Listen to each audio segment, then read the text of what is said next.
Welcome, my sleepy sojourner, to a tranquil voyage through the mists of time. As the day's toils drift away and your eyelids grow heavy, we embark on a journey to ages past, an era of valiant knights, towering castles, and majestic cathedrals soaring to the heavens. Yet beyond these romantic visions lie the gritty realities of life in the Middle Ages, where existence was too often nasty, brutish, and short. Before we delve into those fascinating yet challenging times, I invite you to pause for a moment and leave a comment sharing where in the world you're tuning in from and what hour finds you seeking repose in our humble historical narrative. Are you snuggled up in Stockholm as the midnight sun dips below the horizon? Perhaps you're winding down in Winchester after a spot of afternoon tea. Or maybe you're rising with the rosy-fingered dawn in Delhi, preparing to face the day ahead. Wherever you may be, know that you are most welcome here. If you find yourself charmed by our quiet meanderings through the parchment pages of history, consider subscribing so as not to miss future installments crafted to edify and lull you into gentle slumber. And now, let us set the stage for our tale. Picture, if you will, a typical town in medieval Europe, a jumble of half-timbered houses huddled together within stout stone walls. Smoke rises from chimneys as the inhabitants go about their daily business, the blacksmith hammering away at his forge, the baker sliding crusty loaves into a clay oven, the weaver plying her loom with nimble fingers. Church bells toll the hours while children scamper through narrow, muddy streets. At first blush, it all seems rather quaint and cozy. But alas, life in the Middle Ages was seldom a gentle idyll. Squalor, ignorance, pestilence and violence were sad facts of everyday existence for rich and poor alike. The townsfolk faced an endless litany of woes: scant, spoiled food, shoddy sanitation, rampant crime, scorching summers, spirit-crushing winters, and the constant spectre of death from accident, warfare, or horrific disease. Of course, some corners of medieval society were even more wretched than others, veritable hellscapes, where only the strongest, luckiest, or most ruthless could hope to survive. In the lowest, darkest pits of suffering, we find decrepit prisons with their broken captives, putrid plague hospitals overflowing with the doomed and dying, desolate monasteries where holy men waged lonely battles against doubt and despair. As we drift off into restful reverie, we shall visit some of these forsaken places and meet a few of the ill-starred souls who called them home. We'll walk a mile in their worn, louse-ridden shoes and gain a richer understanding of their hardships, their heartaches, their small yet hard-won joys. So come, let us hie to bed and immerse ourselves in the vivid, unvarnished, oft-times unpleasant truth of living and dying in the Middle Ages. Part 1. Cities and Towns. 1. Overcrowded cities. Our first stop is London in the year of our Lord 1272. A teeming anthill of 80,000 souls packed into a labyrinth of crooked lanes and rickety wooden tenements. The air hangs heavy with the stench of emptied chamber pots, rotting offal, and thick, greasy smoke from untold cook fires and workshops. Rivers of waste ooze down open gutters to pool in noxious bogs that fester with flies. Meanwhile, livestock and loose dogs roam free, further fouling the fetid streets. For the common folk, home is a ramshackle affair, a 1 or 2 room hovel with low ceilings, glassless windows, and a packed dirt floor strewn with rushes. Here, an entire family must eat, sleep, and ply their trade in suffocating proximity, with scant water, warmth, or ventilation. Tattered clothing and bedding swarm with fleas and lice. Cloying wood smoke stings the eyes, but fails to fully mask the reek of unwashed bodies. If this wasn't misery enough, such close quarters are an incubator for contagion, from mundane maladies like measles and influenza to the periodic ravages of leprosy and plague. Even a simple scratch can turn deadly thanks to poor hygiene. untreated sewage poisons wells and fouls the very air, unleashing waves of dysentery and cholera. Those who don't succumb to disease risk perishing in one of the many fires that regularly rampage through timber-built blocks. Consider the plight of Will Fletcher, a humble bowyer and loving family man. Each day he must rise before dawn to toil at his trade in the cramped front room, crafting bows of yew and ash amid heaps of wood shavings and the pungent stench of rendered animal glue. His wife Joan and their 3 children share the tiny back room, which also serves as the kitchen. Meals are cooked over an open hearth, filling the space with smoke that seeps into the rough sheets and mildewed straw mattress. Little Jack, the youngest, has a hacking cough that keeps the family awake and raises the spectre of consumption, while his sisters sniffle and scratch at weeping, pox-laden sores. Will wishes he could afford a fine stone house on a quieter street, but his meagre earnings barely cover rent and food for his brood. He also fears drawing the attention of the ruthless tax collector or running afoul of the guild. So he soldiers on, finding his few joys in a stolen embrace with Joan or a brief twilight walk along the twinkling Thames. A threadbare existence, to be sure, but still preferable to the squalid misery of London's vilest quarters, where even these slim comforts are but a dream. As we've seen, life in medieval cities and towns was often nasty, brutish and short. But for those seeking to escape the squalor and strife, options were limited. Some fled to remote monasteries, seeking solace in a life of quiet contemplation and prayer. Imagine you are a weary traveller, approaching one such monastery perched precariously on a windswept cliff. As you draw closer, you see the old stone walls pitted and worn by centuries of harsh weather. A few black-robed monks toil silently in the meagre garden plots, eking what sustenance they can from the thin, rocky soil. You are greeted at the gate by the abbot, a severe-looking man with a heavily lined face and piercing eyes. He welcomes you, as the rule of St. Benedict demands hospitality for all visitors. But you sense there is little warmth in his words. Life here is about discipline, deprivation, and duty, not comfort or companionship. The abbot leads you into the heart of the monastery, a world of cold stone, dark corridors, and flickering candles. Solemn plainchant echoes hauntingly through the cavernous chapel as the monks gather for vespers. In the refectory, you are served a meagre meal of thin gruel and hard bread in total silence. Even idle chatter is harshly forbidden.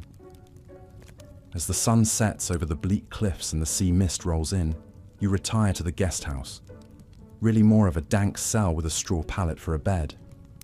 Shivering in the gloom, you marvel at the fortitude required to endure such an austere existence day after day, year after year. What conviction or desperation could compel someone to such self-denial? One man who might know is Brother Adelmo. At nearly 70 winters, he is the oldest monk in the abbey.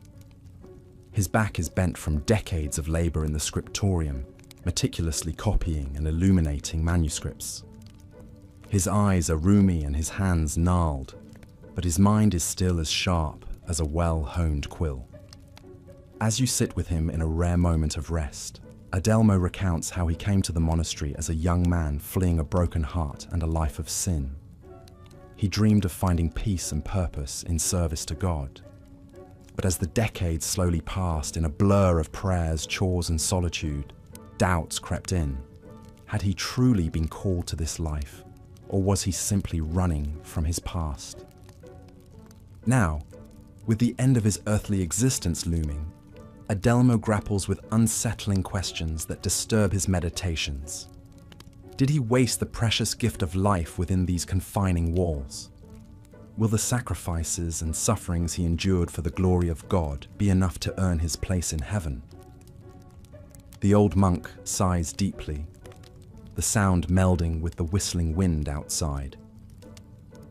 As you bid Adelmo goodbye and retire for the night, his words echo in your mind. A life of contemplation and devotion may bring some closer to the divine, But the hardships and isolation of places like this remote monastery also carried their own kind of quiet anguish. Even those who dedicated themselves to a higher calling were not immune to loneliness, doubt, and regret. Sleep is slow to come as you ponder the paradox of monastic life, a refuge from the world that could also become a prison of its own making. As your eyes finally close and the sound of distant waves lulls you to slumber, you dream of the nameless scribes like Adelmo, hunched over parchment by guttering candlelight through the centuries. Theirs was a cloistered existence we can scarcely imagine today, yet their diligence and faith ensured the survival of knowledge through the darkest of ages. But monasteries, as remote and restrictive as they could be, were far from the only challenging frontiers of the medieval world. For those dwelling in borderlands contested by rival kingdoms, life was a daily struggle for survival in the shadow of constant conflict. Picture a scene in the bleak marches of northern England, early in the 12th century. The morning fog clings low and chill over muddy fields as a haggard old woman emerges from a half-collapsed hovel. She is Morwenna, a widow of nearly 60 winters, who has seen more than her share of hardship and sorrow. Morwenna's eyes slowly survey what remains of her village, really just a handful of ramshackle huts clustered around the charred skeleton of a tiny chapel. The place never had a name. It was too small and insignificant to warrant one. Now, after the last attack by Scottish raiders, it barely qualifies as a hamlet at all. Picking her way through the churned-up mud and burnt debris, Morwenna heads to the meagre garden plot behind her hut. It's all that stands between her and starvation. As she bends to pull a few withered turnips from the hard ground, her mind drifts back to the fateful night a mere moon ago. She remembers the shouts of alarm, the pounding of hooves, and the flickering of torches in the darkness. The raiders came fast and merciless, throwing burning brands onto the thatch roofs and driving off the few scrawny sheep and cattle. Morwenna thinks of poor Edric the Reeve, cut down in a futile attempt to rouse a defense. His body still lies where it fell, hacked and bloating by the ruined chapel. Most of the survivors fled in the chaos, making for the relative safety of the walled town, a day's walk to the south. But Morwenna remains rooted to this miserable scrap of land, like one of her stubbornly tenacious turnips. Where else would she go? This hovel has been her home for 4 decades, ever since she came as a young bride to raise a family and eke out a living on the unforgiving frontier. She stayed through the bitter years after her husband was conscripted and never returned from some nameless skirmish to the north. She endured the winter her youngest son sickened and wasted away from the bloody flux. And she persisted even as most of her neighbors gave up and sought better prospects elsewhere. This land, hard as it is the only home Morwenna has ever known. So here she remains, a lonely old woman scratching out a meager existence from an unyielding earth in a place constantly balanced on a knife's edge between survival and oblivion. As she straightens up painfully, clutching her few precious turnips, Morwenna gazes towards the leaden horizon. She can only hope the raiders, or the plague, or starvation hold off long enough for her to see another spring. Such was the precarious lot of so many in these lawless and unforgiving borderlands of medieval Europe. In the next scene, we'll voyage even further to the very edges of the known medieval world and discover the perils and miseries of life in a remote and poorly supplied colonial outpost. Brace yourself for a bleak journey across stormy seas to a destination promising untold suffering and despair for even the hardiest of souls. The dungeons of medieval castles were often vile and wretched places, the lowest levels of an already strictly hierarchical society. Damp, dark and claustrophobic, these subterranean chambers were reserved for only the most reviled members of the community. Traitors, heretics, debtors, and petty criminals, unfortunate enough to find themselves on the wrong side of the local lord's justice. For those condemned to languish in these dank holes, life was a daily struggle against hunger, disease, and despair. The stale air reeked of mold, rotting straw, and human waste. Vermin scurried in the shadows, feeding on scraps and occasionally the inmates themselves. The only light seeped in through tiny barred windows, if there were windows at all, and at night the darkness was absolute. The typical dungeon was little more than a stone vault, divided into cramped cells by rusting iron gates or heavy wooden doors. Manacles bolted to the walls restrained the most dangerous or troublesome prisoners. There was no furniture to speak of, perhaps a fetid pile of straw on the floor to serve as a makeshift bed. The jailers were as cold and unyielding as the walls, quick to wield the lash or withhold rations for the slightest provocation. One can scarcely imagine the anguish and alienation endured by the occupants of these dismal oubliettes. Ponder for a moment the story of Thomas, a young peasant farmer, wrongfully accused of poaching by a merciless nobleman.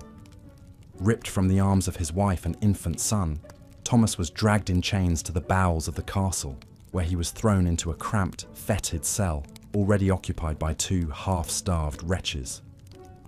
As the heavy door slammed shut, plunging him into stifling darkness, the horrible reality of his predicament began to sink in. The days stretched into weeks, each blurring into the next in an endless cycle of gnawing hunger, shivering cold, and fitful sleep on the damp stone floor. His cellmates, broken and emaciated, shared few words, having long ago exhausted their tales of misery and misfortune. Deprived of all human comforts and dignity, Thomas felt his mind begin to fray at the edges. He wept for his family, praying they would somehow find a way to survive without him. He cursed the nobleman who had condemned him, fantasizing about bloody revenge even as he grew weaker by the day.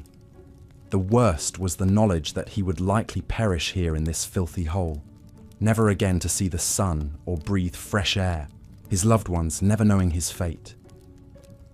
As the faint sounds of the castle above filtered through the stone, the clatter of dishes, snippets of muffled conversations, even the occasional snatch of music, Thomas couldn't help but marvel at the cruel capriciousness of life.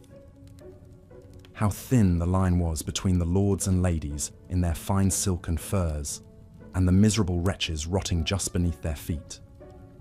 In the dungeon, stripped of all pretense, the stark inequality of the age was laid bare. Perhaps most soul-crushing of all was the sheer hopelessness of the prisoners' plight. With no recourse to appeal their sentence and no allies to plead their case, they could only pray for a miracle, or, more likely, an end to their suffering. Many lost their minds, raving in the darkness at phantoms and gibbering until merciful death claimed them. Others simply wasted away, their emaciated corpses lying for days before the guards bothered to drag them out. These scenes of misery and despair played out in castle dungeons across medieval Europe, from the Tower of London to the oubliettes of France and the Tranquil prison in Lithuania.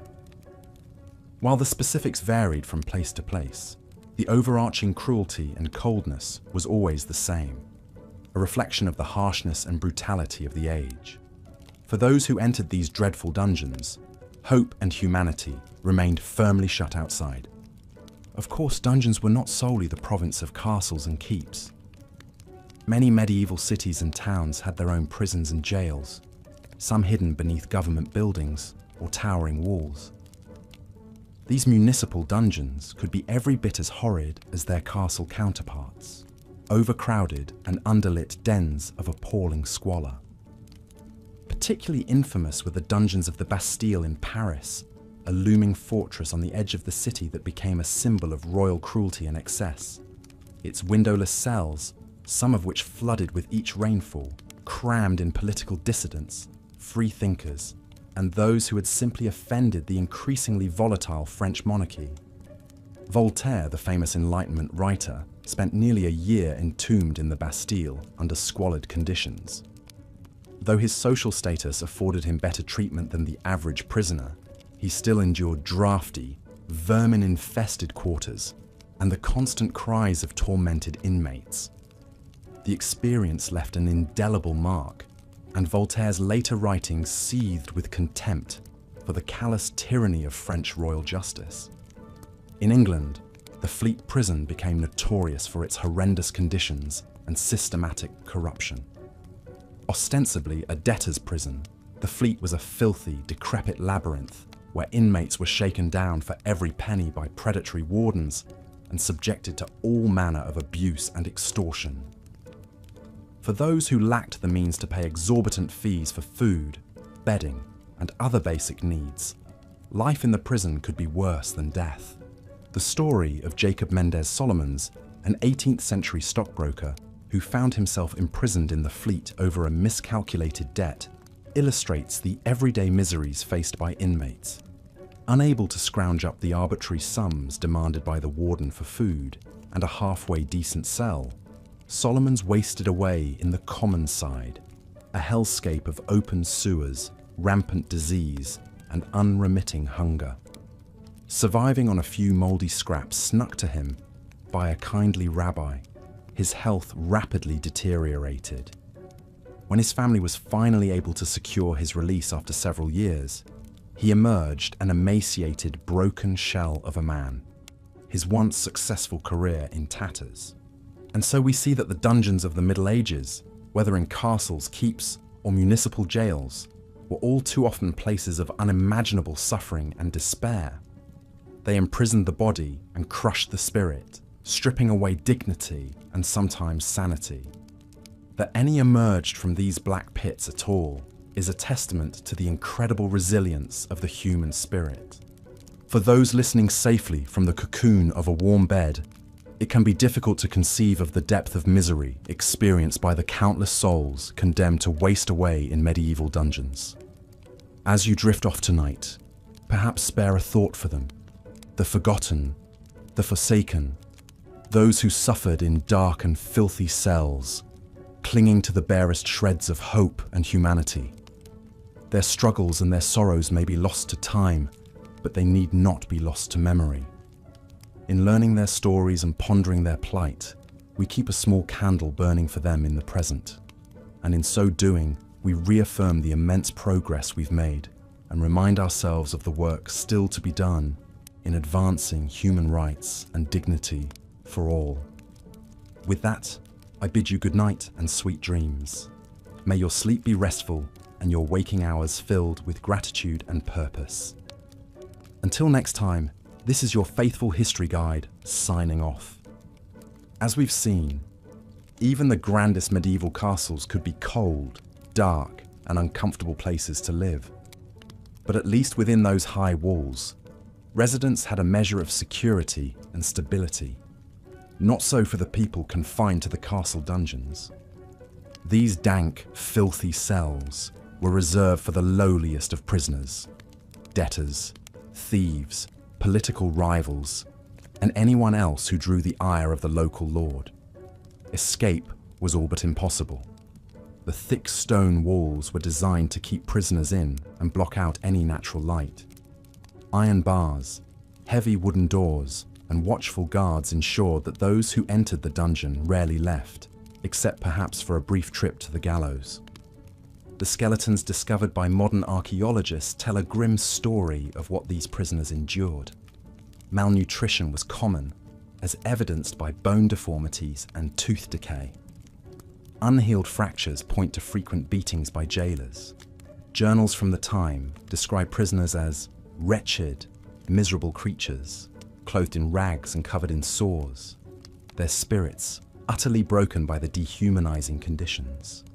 In some castles, the dungeon was little more than a deep pit or oubliette where prisoners were lowered on a rope and essentially left to starve in the dark. These unfortunate souls might be confined alongside the rotting corpses of previous victims, the very definition of a living nightmare.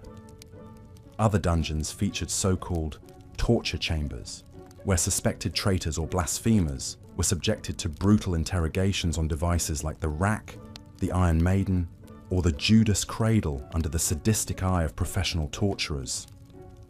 One account from 1385 tells the story of a French knight named Jean de Carouge, who was imprisoned by his rival Jacques Le Gris in the dungeons of a small castle in Normandy.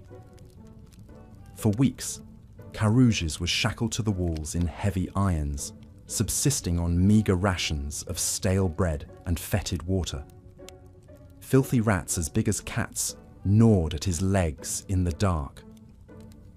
According to the Chronicle, when Carouges was finally brought before his captor, he resembled a miserable sack of bones, scarcely recognizable as a man. Only his burning desire for vengeance sustained him. In a shocking turn of events, Carouges ultimately escaped his captivity just long enough to challenge Le Gris to a judicial duel, stabbing his former jailer to death before a crowd and washing away the stain on his honor.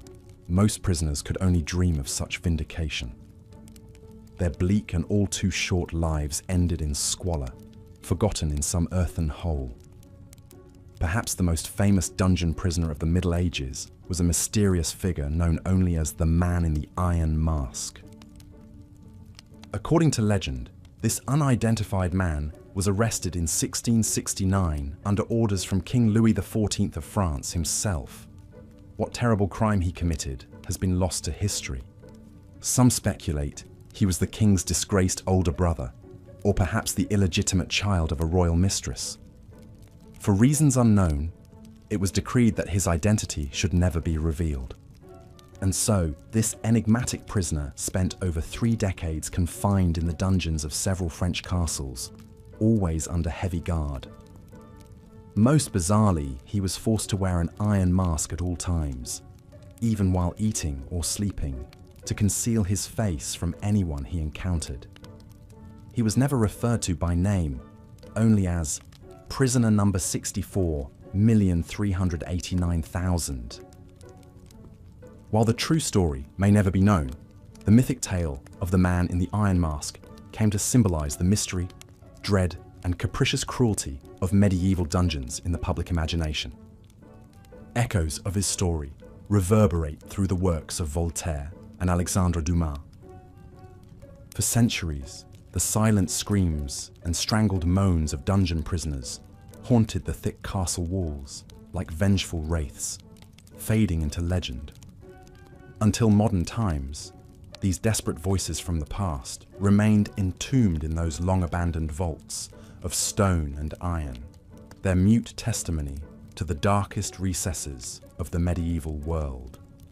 Yet as bleak as castle dungeons undoubtedly were, they were sadly just one of many terrible places a medieval peasant or foot soldier might find themselves trapped, hungry, and hopeless.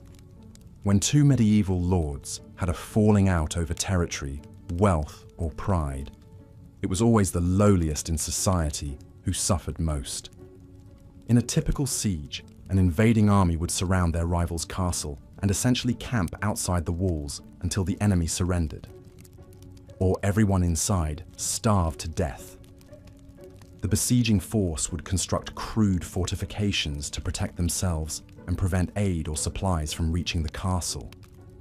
Catapults and siege towers were assembled to assault the high walls from a distance. Tunnels might be dug to undermine the fortifications. This grim status quo could drag out for months or even years, with both sides growing increasingly desperate. The misery of daily life in these siege camps was difficult to overstate. Foraging and pillaging the surrounding countryside could only sustain the invaders for so long. Supply lines were notoriously unreliable. Food shortages and famine were a constant spectre. With so many soldiers crammed into a confined space alongside animals, refuse and the dead, disease spread like wildfire through the siege camps. Dysentery, cholera, and typhus cut down young warriors in their prime, rotting them from the inside out. There was little a medieval army physician could do but apply leeches and dispense prayers. An anonymous 14th century poem vividly describes the wretched scene. In the siege camp, life is hell. Knee-deep in filth and vomit dwell, pale, wasting troops with sunken eyes, whose sallow skin sloughs off in flies.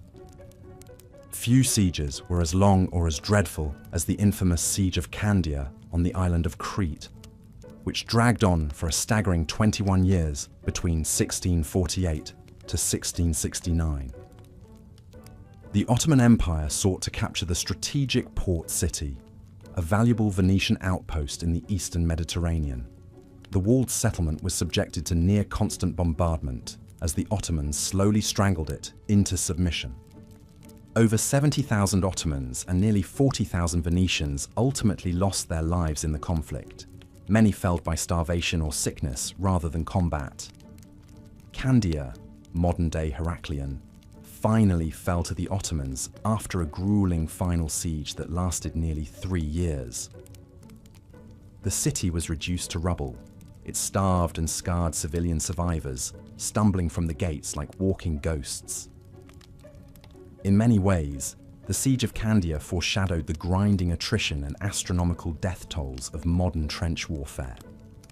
For the lowly soldiers on the front lines of a medieval siege, there was little hope of glory or riches, only gnawing hunger, creeping disease, and the numbing monotony of camp life, punctuated by occasional spasms of violence and mass death.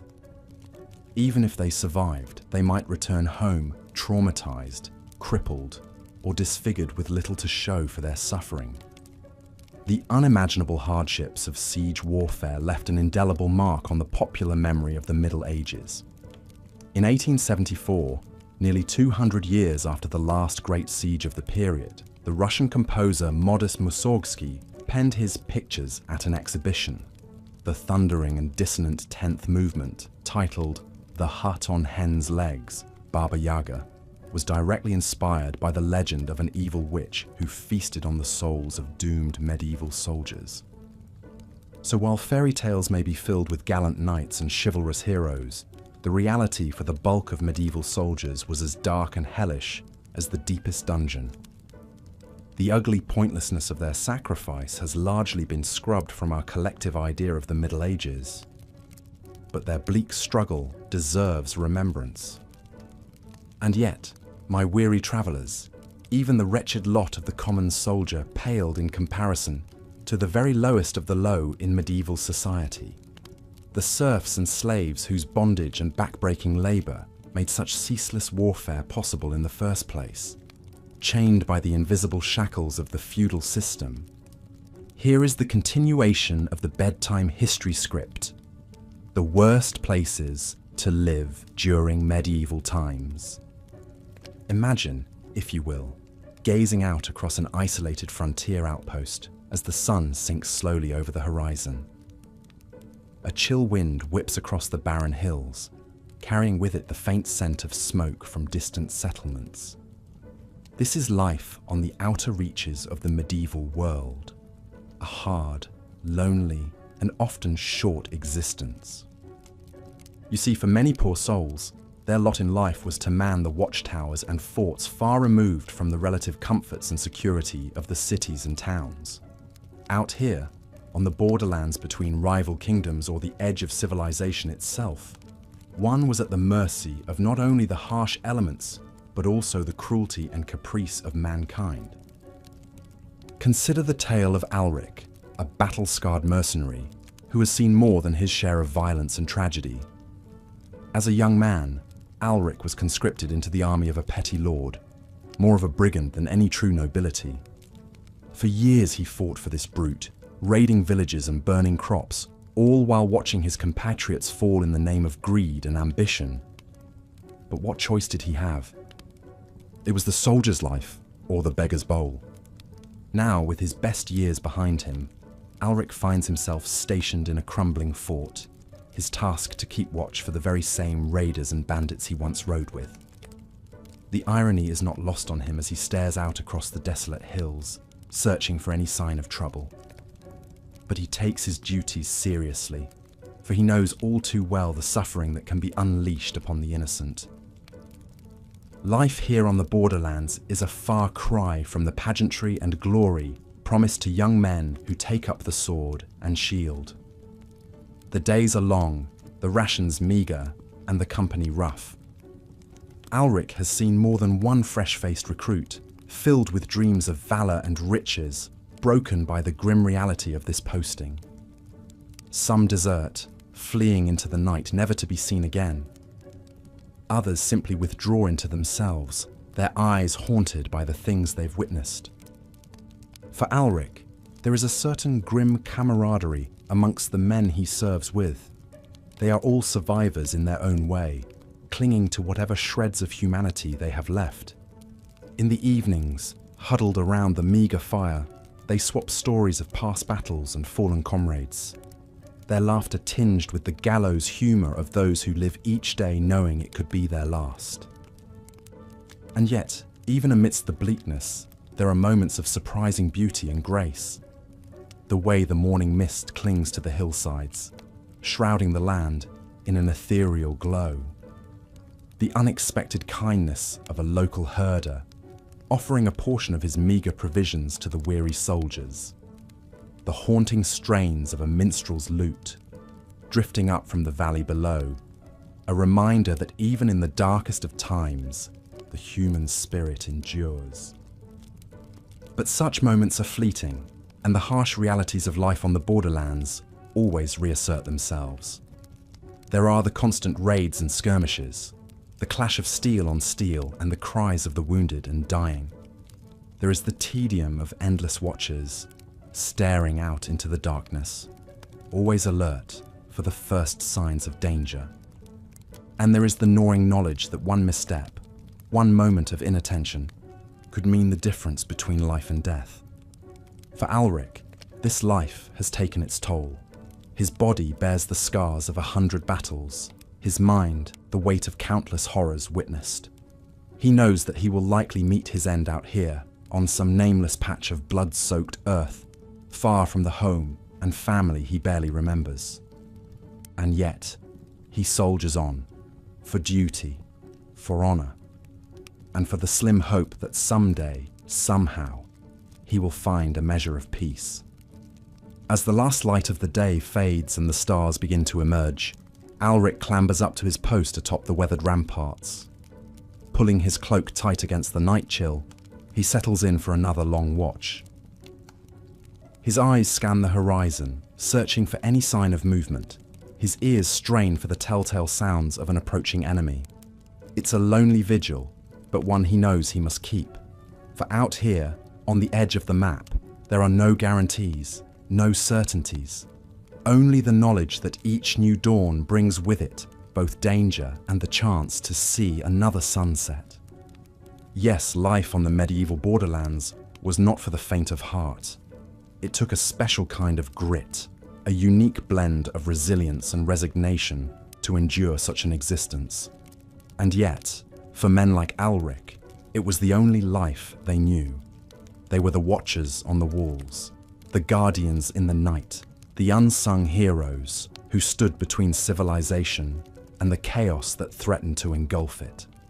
So, as you drift off to sleep, safe and warm in your modern bed, spare a thought for those like Alric, the forgotten souls who manned the ramparts and walked the lonely roads of the medieval frontier. Their struggles, their sacrifices, their small acts of courage and compassion. These are the threads that make up the tapestry of our shared history. And in honoring their memory, we keep alive the flame of human resilience that has carried us through the darkest of times and into the light of a new day. But the borderlands were not the only places where life was harsh and unforgiving in the medieval world. For those who took to the seas, seeking fortune or adventure in distant lands, an even more perilous existence awaited. The journey to the farthest reaches of the known world was long and fraught with danger, and those who survived to reach the colonies often found that the reality of life there was far from the promises of riches and glory.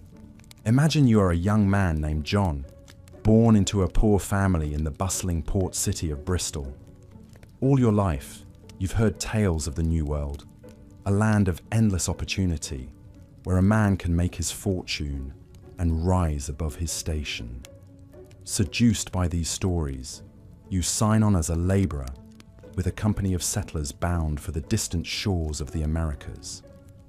The voyage is hell, For weeks on end, you are crammed into the dark, damp hold of the ship, surrounded by the stench of unwashed bodies and the groans of the seasick. The food is meagre and rotten, the water brackish and foul. Many of your fellow passengers succumb to disease or despair, their bodies unceremoniously consigned to the depths. By the time you finally make landfall, you are a shadow of your former self, weakened by hunger and illness. But the true ordeal is only beginning. The colony you find yourself in is a far cry from the paradise you were promised.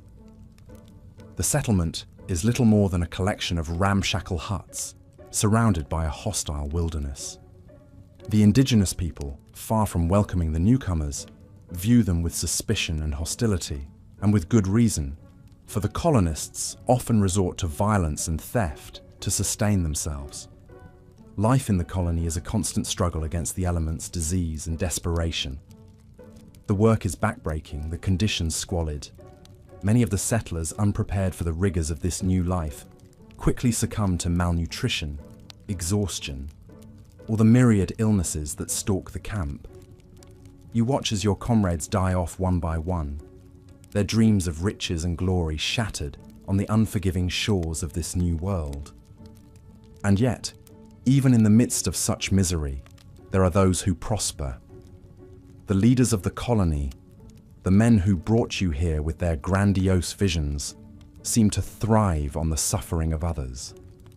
They live in relative comfort, their huts larger and better provisioned, while the rest toil and starve. They enforce their rule with an iron fist, meting out harsh punishments for the slightest infractions. In this lawless place, their word is the only law. For you, John, each day is a test of endurance and will. You rise with the sun to tend the meager crops, your hands blistered and bleeding from the unaccustomed labor. You forage in the woods for anything edible to supplement the dwindling rations, always alert for the sound of hostile tribesmen or prowling predators. At night, huddled in your drafty shack, you dream of home, of the bustling streets of Bristol, the warmth of your mother's hearth, the companionship of friends and family. They seem like distant memories now, fading with each passing day. And yet, despite the hardships, you persevere. There is a stubborn streak in you, a refusal to surrender to despair.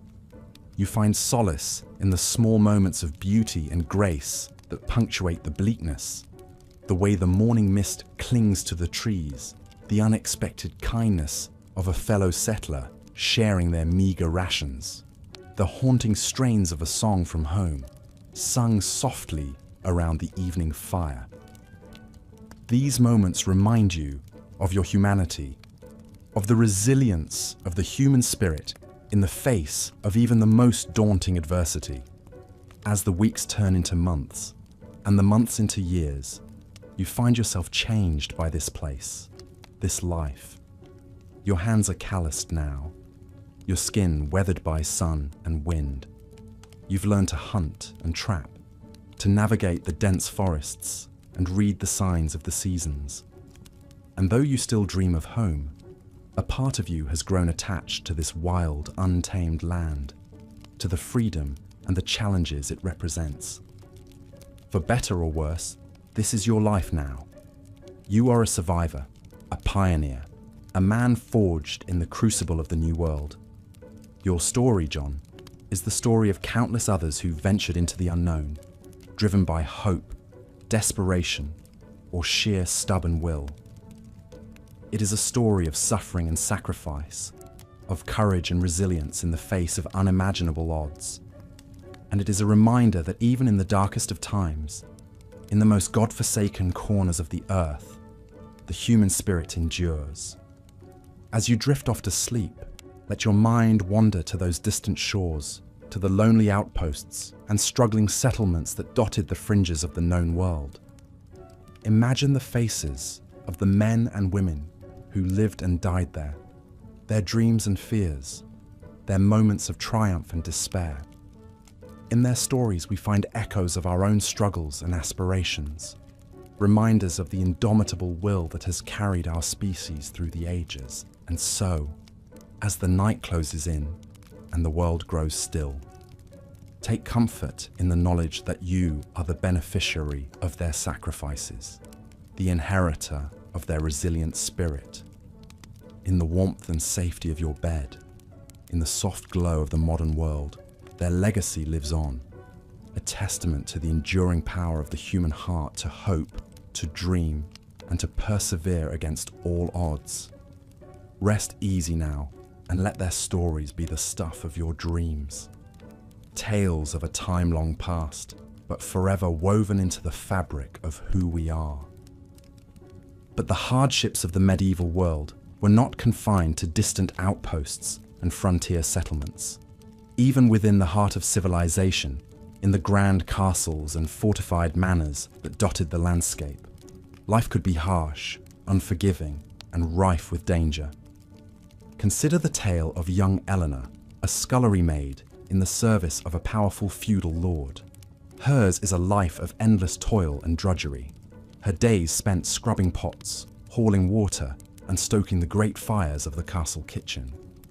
From before dawn until long into the night, she labours under the watchful eye of the head cook, a tyrannical woman known for her quick temper and heavy hand.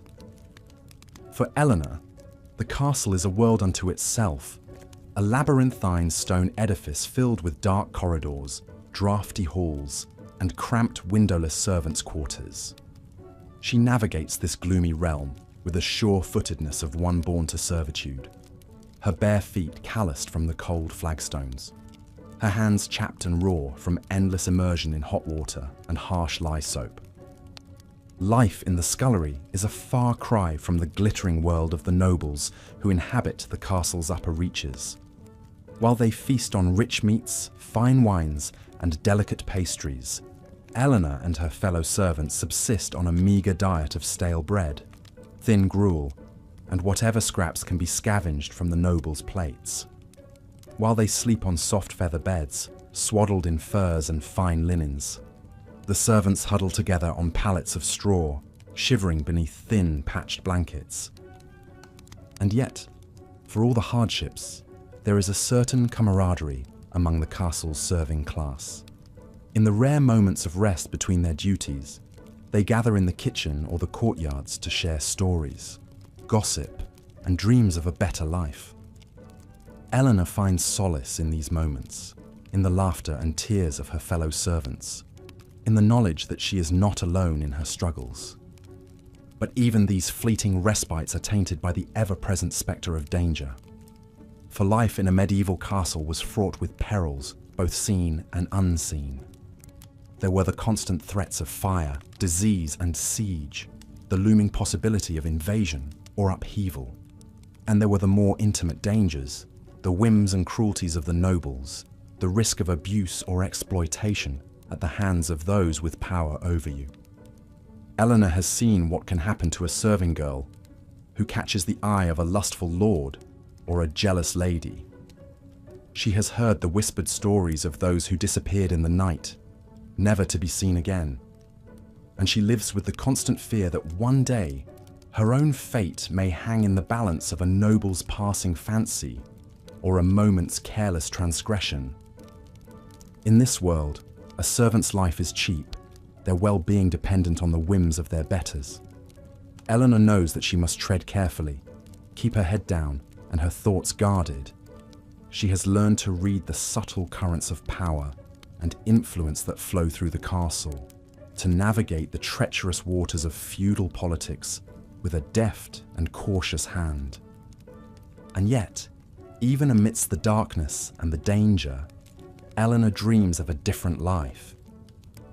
In the quiet moments before sleep claims her, she imagines a world beyond the castle walls, a world of freedom and possibility where she might make her own way, shape her own destiny. She clings to these dreams like a talisman, a secret fire burning in her heart, fueling her through the long, cold nights and the endless days of toil. For Eleanor, as for so many of the forgotten souls who toiled in the great houses of the medieval world, Life was a constant struggle, a battle against the elements, against the cruelties of fate and the whims of those with power over them. And yet, in their resilience, their endurance, their stubborn refusal to surrender to despair, they embodied the very essence of the human spirit, that indomitable will to survive, to hope, and to dream of a better tomorrow. As you drift off to sleep, let your thoughts linger on the life of young Eleanor, on the courage and the quiet dignity with which she faced the trials of her existence. In her story, and in the stories of countless others like her, we find a reminder of the strength that lies within us all, the capacity to endure, to persevere, and to find light in even the darkest of places. So rest now, and let the tales of the past be the fabric of your dreams. In the struggles and the triumphs of those who came before, we find the seeds of our own resilience, the echoes of our own indomitable spirit. And in the quiet of the night, as the world slips away and the realm of dreams takes hold, we honor their memory and draw strength from their enduring legacy. But the hardships of medieval life were not confined to the realm of the living. For those unfortunate souls who ran afoul of the law, or the whims of the powerful, an even darker fate awaited, the dank, dismal world of the dungeon. Imagine, if you will, the plight of a man named Thomas, a simple peasant farmer wrongly accused of a crime he did not commit. Dragged from his fields and his family, Thomas finds himself thrown into a cramped, fetid cell, deep in the bowels of his lord's castle. Here, in this forgotten corner of the world, he is at the mercy of his jailers, cruel, corrupt men who delight in the suffering of their charges. The conditions in the dungeon are horrific. The air is thick with the stench of human misery, the reek of unwashed bodies, the sickly sweet smell of infection and disease. The walls are slick with moisture, the floors covered in a layer of filth and grime. Vermin scurry in the shadows, feeding on the meagre scraps left by the prisoners, their skittering and squeaking a constant reminder of the degradation of this place. For Thomas, each day is a waking nightmare. The guards, when they remember to feed him at all, toss him mouldy bread and fetid water, barely enough to sustain life. They take perverse pleasure in tormenting him, in finding new ways to break his spirit and his will. They beat him, starve him, subject him to unspeakable humiliations, all in the name of extracting a confession for a crime he did not commit. And yet, even in the depths of his despair, Thomas clings to his innocence, to the belief that somehow, some way, justice will prevail. He prays fervently in the darkness, his whispered pleas echoing off the dank stone walls. He dreams of his wife, Anne. As we delve deeper into the dark annals of medieval history, we come to perhaps the most feared and dreaded of all places, the dungeons. These were not mere prisons for holding criminals awaiting trial or sentencing.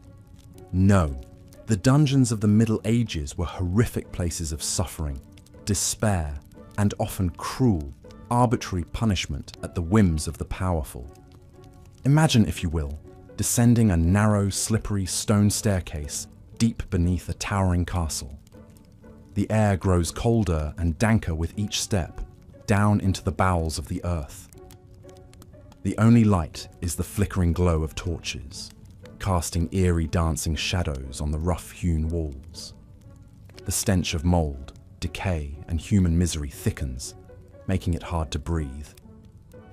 At the bottom, a heavy iron-bound door creaks open and you enter a claustrophobic, dimly lit chamber. The floor is packed dirt, cold and damp, scattered with mouldering straw. Filthy, haggard prisoners are shackled to the walls, huddled in small groups or curled up alone in the fetal position. Some moan pitifully or mutter incoherently. Others just stare blankly, seemingly devoid of hope.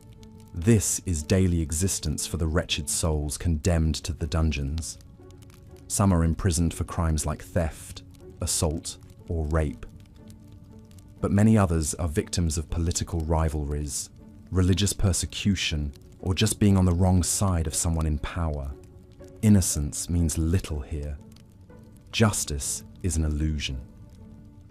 One man slumped against the far wall is Edric, a simple farmer who ran afoul of the local lord over a land dispute. Edric had the audacity to protest when the nobleman's hunting party trampled his crops and slaughtered his livestock. For his insolence, the hapless farmer was dragged from his family and tossed into the dungeons to rot. That was 3 long years ago. Edric is now a shell of a man, his skin sallow and hanging loosely on his bones, his once bright eyes dulled by hopelessness.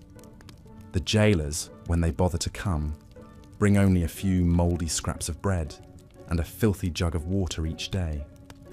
Many prisoners simply stop eating, preferring to embrace the release of death. But physical privation is not the only torment inflicted on the dungeon's residents. The notorious jailer, a hulking brute named Oswald, is known for his cruel streak and twisted creativity in extracting confessions or just indulging his own sadistic impulses. And his toolbox is a stuff of nightmares. Oswald takes special pleasure in working over new prisoners. He relishes their terrified shrieks as he introduces them to his grim array of devices. The thumbscrews, the Iron Maiden, the rack. Even the threat of these implements is often enough to shatter the spirit and induce babbling compliance to any accusation. Few prisoners in Oswald's domain dare to dream of freedom or deliverance. Most sink into a grim resignation, their only hope that death comes quickly. When the cell door slams shut behind you, it is as if the world above ceases to exist. There is only the never-ending nightmare of the dungeon. But even in the depths of despair, the resilience of the human spirit sometimes endures. Prisoners tell each other stories to hold on to fading memories of the outside world. They share precious crumbs of food and sips of water. They whisper prayers and words of encouragement. Edric has found solace in a most unexpected way. In a corner of his cell, behind a loose stone, he found a scrap of charcoal. And in the fleeting light of the guttering torches, he has begun to sketch on the walls.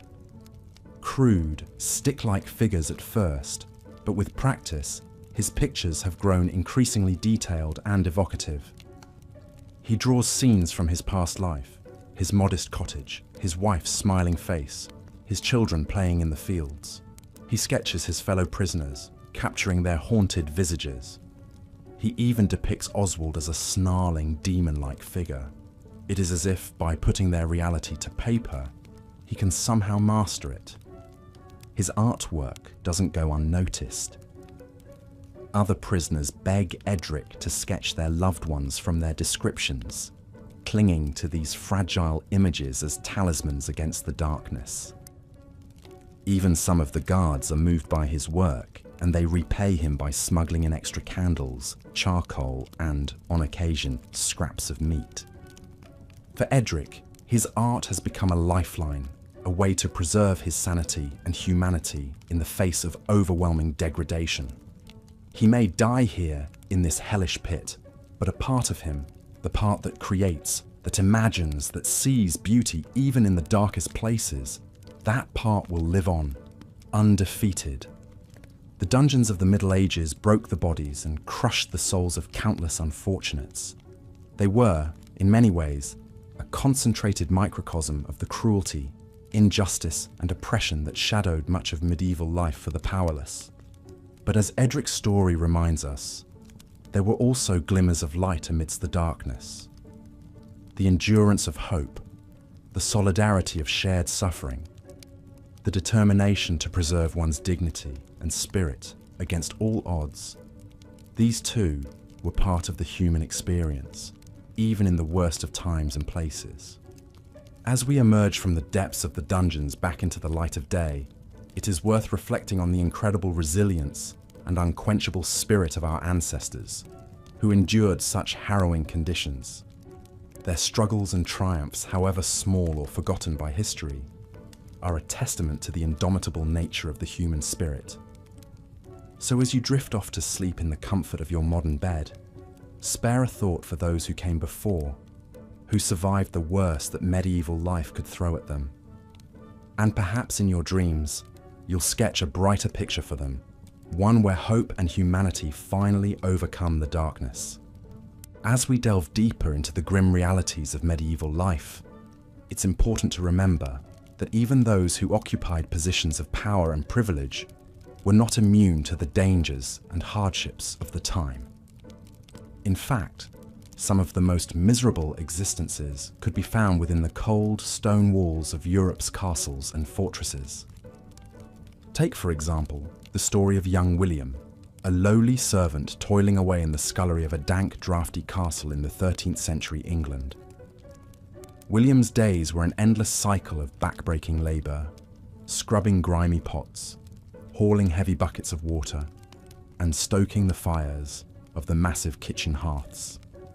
From before sunrise until well past sunset, he was at the beck and call of the tyrannical head cook, a short-tempered man prone to doling out swift and painful punishments for even the smallest of mistakes. Life in the castle was a far cry from the romanticized tales of chivalry and courtly love that William had heard as a child. The living quarters were cramped, cold, and perpetually damp, with narrow windows that let in little light and even less fresh air. Privacy was a luxury that few could afford, and the constant noise and bustle of the castle made it nearly impossible to find a moment's peace. But perhaps even more oppressive than the physical discomforts was the rigidly hierarchical society that governed every aspect of castle life. As a lowly servant, William was at the very bottom of the pecking order, subject to the whims and abuses of not only the head cook, but also the kitchen maids, the scullions, and even the castle dogs. He quickly learned to keep his head down, his mouth shut, and to never, ever question the orders of his superiors. Despite the hardships, William found small moments of solace in the camaraderie of his fellow servants. In the precious few hours between their duties, they would gather in the warmth of the kitchen, sharing meagre meals and swapping stories of their lives before coming to the castle. For many, it was the only family they had ever known. But even these small comforts could not ease the gnawing hunger in William's belly or the ache in his bones from long hours of toil. He dreamed of a better life, of a world beyond the castle walls where he could be his own master and live by his own rules. But deep down, he knew that such dreams were foolish. For a lowly servant in a medieval castle, there was no escape from the grim realities of daily life. As the years passed, William watched as the world outside the castle walls seemed to grow even more dangerous and unpredictable. Tales of war, plague, and famine filtered in from the countryside, and the castle became increasingly fortified against the threat of attack. The once bustling courtyard was now a grim and foreboding place, patrolled by heavily armed guards and filled with the clatter of weapons and armor. Even the lords and ladies of the castle were not immune to the pervasive sense of fear and unease. They retreated ever deeper into their private chambers, surrounding themselves with loyal retainers and heavily armed guards. The great hall, once a place of feasting and merriment, now stood empty and echoing, a testament to the dark times that had befallen the land. For William, life in the castle had become a waking nightmare, a never-ending cycle of toil and hardship with no hope of escape. But even in his darkest moments, he clung to the small sparks of humanity that still flickered in the hearts of those around him. The kindness of a fellow servant, the fleeting smile of a kitchen maid, the gentle nuzzle of a castle dog. These were the things that kept him going, the tiny glimmers of light in an otherwise bleak and unforgiving world. As the castle walls seemed to close in around him, William could not help but wonder what lay beyond the horizon. Were there lands untouched by the ravages of war and disease, places where a man could live free and unencumbered by the chains of servitude? He knew that he would likely never find out, but still, the dream persisted, a tiny flame of hope in a world gone mad. Years turned into decades, and William grew old and grey within the castle walls. His once strong back now stooped from years of labour, his hands gnarled and scarred from countless burns and cuts. But even as his body failed him, his mind remained sharp and clear, a testament to the indomitable human spirit that had sustained him through so many trials and tribulations. Looking back on his life, William could not help but feel a sense of profound sadness and regret. He had been born into a world that was not of his making, a world that had used him up and cast him aside like so much refuse. But even in his darkest moments, he had never lost sight of the one thing that truly mattered, his own humanity. For in the end, it was not the grand tales of kings and queens that would endure, but the small, everyday acts of kindness and compassion that made life worth living. The smile of a child, the touch of a loved one's hand, the warmth of a fire on a cold winter's night. These were the things that truly mattered, the things that would endure long after the castle walls had crumbled to dust. As William lay on his deathbed, surrounded by the faces of those he had come to know and love over the years, he could not help but feel a sense of peace wash over him. He had lived a hard life, a life of unimaginable hardship and suffering, but he had also known moments of joy and laughter, of love and companionship, and in the end, that was enough.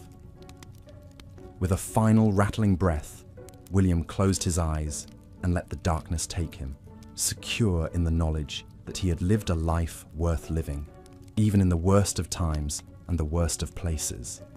And as his spirit drifted off into the great unknown, he could not help but smile at the thought of all the adventures that lay ahead, in this life and the next. For you see, dear listener, even in the darkest of times, there is always hope to be found, always a glimmer of light to guide us through the shadows.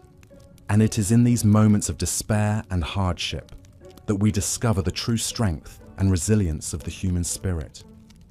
So as you drift off to sleep tonight, take a moment to reflect on the incredible journey that has brought you to this moment. The trials and tribulations you have faced, the moments of joy and sorrow that have shaped you into the person you are today. And know that no matter what challenges may lie ahead, you have the strength and the courage to face them head on, just as William did so many centuries ago. Rest now, dear listener, and let the gentle embrace of sleep carry you off to a world of dreams and possibilities. For tomorrow is a new day, full of new adventures and new opportunities to make your mark upon the world. And with a heart full of hope and a spirit full of courage, there is nothing you cannot achieve. Good night and sweet dreams. The next unfortunate soul we'll meet is a battle-hardened mercenary named Aldrich. Aldrich has seen more than his share of bloodshed and misery along the bleak borderlands between two warring kingdoms. For decades, this disputed frontier has been ravaged by constant raids, skirmishes, and power struggles between rival lords vying for control. The once fertile fields now lay burned and fallow, dotted with abandoned villages and the ruins of keeps destroyed in the fighting. Aldrich was born into this hard life, the son of a poor farmer turned soldier. From a young age, he learned how to wield a sword and sleep with one eye open, always alert for the sounds of approaching hoofbeats in the night. When their small village was put to the torch by a marauding army, Aldrich barely escaped with his life. His parents and sister weren't so lucky. On that terrible night, choking on smoke and cradling his dying father, the young man vowed to take revenge on those responsible. In the years that followed, Aldrich grew into a formidable warrior, hiring out his skills to whichever lord or warlord was willing to pay the most coin. He won renown for his courage on the battlefield and ruthlessness in hunting down the enemies of his patrons. But each gory victory and pile of silver only seemed to harden his heart further. The innocent, idealistic boy was long gone, replaced by a jaded, cynical man who trusted no one.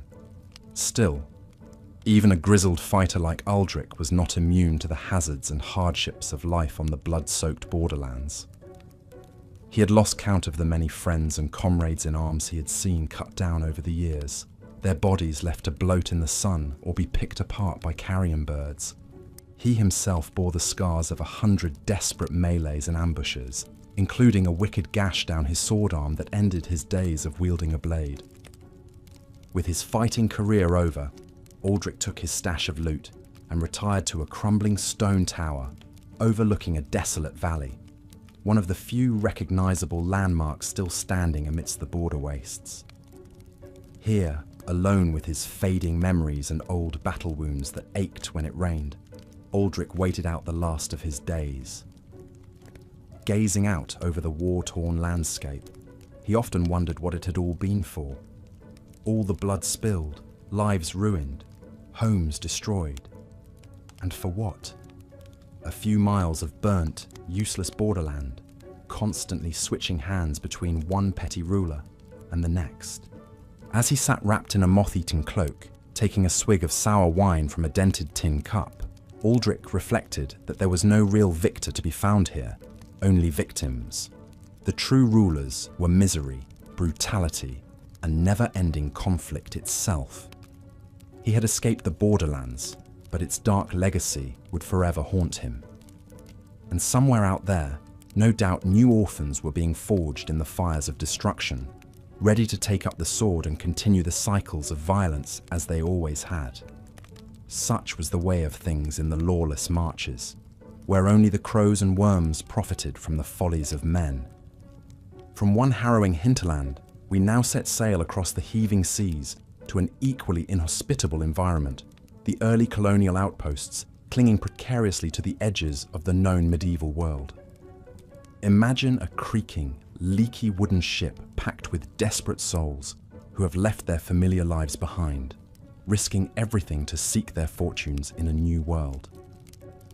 After enduring months of storms, sickness, and dwindling supplies, they stagger ashore in a hostile wilderness, confronted by indigenous peoples understandably wary of the pale strangers invading their ancestral lands. One such luckless adventurer was a young man named John. The third son of a poor baker in London, John had grown up hearing tales of exotic new continents waiting to be claimed, teeming with gold and endless possibility for any man brave enough to seize the chance. Anything sounded better than a lifetime of kneading dough and fighting his brothers for morsels, so John leapt at the opportunity to join a colonial expedition as an indentured servant. 7 years' labour in exchange for his passage and a small parcel of virgin land. But as was so often the case, the reality awaiting the naive settlers stood in grim contrast to the grand promises that had lured them across the Atlantic. Instead of a new Eden overflowing with riches and resources, they found a harsh, unforgiving land of scorching summers, bone-chilling winters, and thick, disorienting forests that seemed to stretch on forever. The established colony they had been expecting was little more than a muddy square of ramshackle huts behind a flimsy wooden palisade. From the moment John staggered ashore, weak and blinking from the long confinement in the bowels of the ship, he was put to back-breaking labour, toiling from dawn to dusk to hack farmland from the dense woods. With each swing of the axe, he was assaulted by clouds of biting insects, and the constant fear of an ambush by the shadowy natives glimpsed skulking between the trees. It was a brutal initiation for a soft city dweller unused to such ceaseless grinding toil. As the weeks turned to months, life in the colony went from grim to dire. Precious seed stocks rotted in the humid weather, leaving the settlers with meagre crops insufficient to feed the swelling ranks of new arrivals. Dysentery, fever, and starvation began to take their toll, filling a growing cemetery on a lonely hill. Leaders who had proclaimed themselves governors and proprietors soon revealed themselves as little more than petty tyrants, hoarding dwindling supplies and ruthlessly putting down any hint of dissent among the increasingly desperate colonists. For John, the final straw came when he witnessed the colony's self-styled marshal cold-bloodedly execute a terrified native woman accused of stealing from the company's stores. shooting her in the back as she tried to flee with a sack of mouldy grain. The casual cruelty, the complete disregard for a human life, made John violently ill. In that moment, he knew this was not a society he wanted any part of. That night, John made a risky gambit and fled into the foreboding forest. At first, every snapping twig and flitting shadow made his heart race with visions of Indian warbands or pursuing soldiers. But as John pressed deeper into the sea of trees, a strange sense of peace and purpose began to settle over him. He may be alone in an alien world, but at least he was free, beholden to no man, able to meet whatever fate had in store for him on his own terms.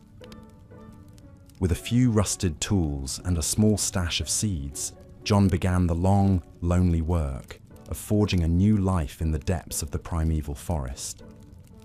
From one brutal outpost of colonial exploitation, we make our way to an institution synonymous with the worst excesses of medieval times, the castle dungeon.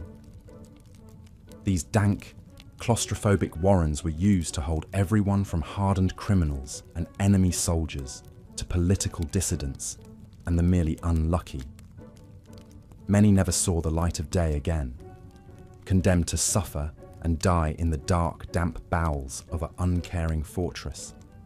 Our next tale centers on one such unfortunate, a young woman named Elaine.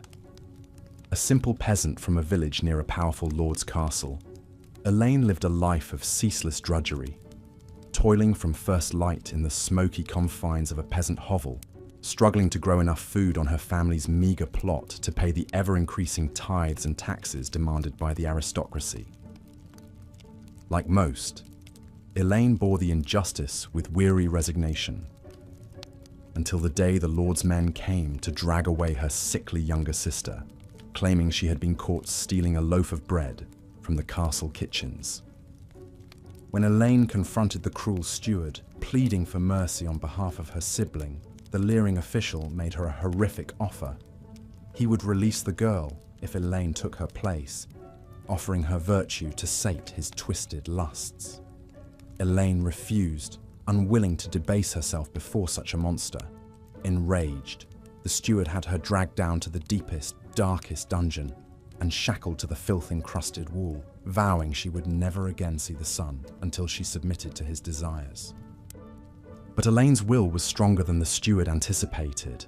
For week after week, she endured the gnawing hunger, the bone-numbing cold, the incessant drip of water, and scurrying of flea-bitten rats. Her world shrank to the few feet of fetid straw she huddled upon, and the meager ration of maggoty bread and brackish water shoved through a slot in the solid oak door. In the suffocating darkness, time lost all meaning. She took to talking to the tiny baby rats, coaxing them to her with crumbs and giving them names like the children she now realized she would likely never have. The one thing that sustained Elaine through the endless monotony of misery was her anger, a hard, flinty core of defiance that the sadistic steward's frequent visits could not extinguish, no matter how he taunted and threatened her. She came to almost relish his rages, knowing that her refusal to break was the one weapon she had against her captors. Elaine took dark satisfaction, imagining the indignities and punishments she would inflict on the self-important lord and his toadies if she ever got the chance. A litany of pain that she turned over in her mind during the long hours alone in the dark. But as the weeks turned into months, and her cramped muscles wasted, and her skin turned ghostly pale, part of Elaine began to despair that chance would never come, that she would end her days a tattered bag of bones in this lightless hole, defiant to the last, but ultimately forgotten. Then came the night that distant shouts and clashing metal echoed dimly through the thick dungeon walls. The fortress was under attack. Whether they were brave rebels or simply a rival lord's army, Elaine neither knew nor cared. It was the opportunity she had dreamed of. When the battle sounds finally faded and a new, deeper silence fell over the castle, Elaine began to shout and bang her rusted chains against the door with all her fading strength. Most of the guards had likely been called away to defend the walls. Perhaps, just perhaps, there would be no one to hear. She kept up the cacophony for what felt like hours until her voice gave out and her wrists were slick with blood. And then, just as despair began to close in again, Elaine heard the scraping sound of a heavy iron key turning in the lock.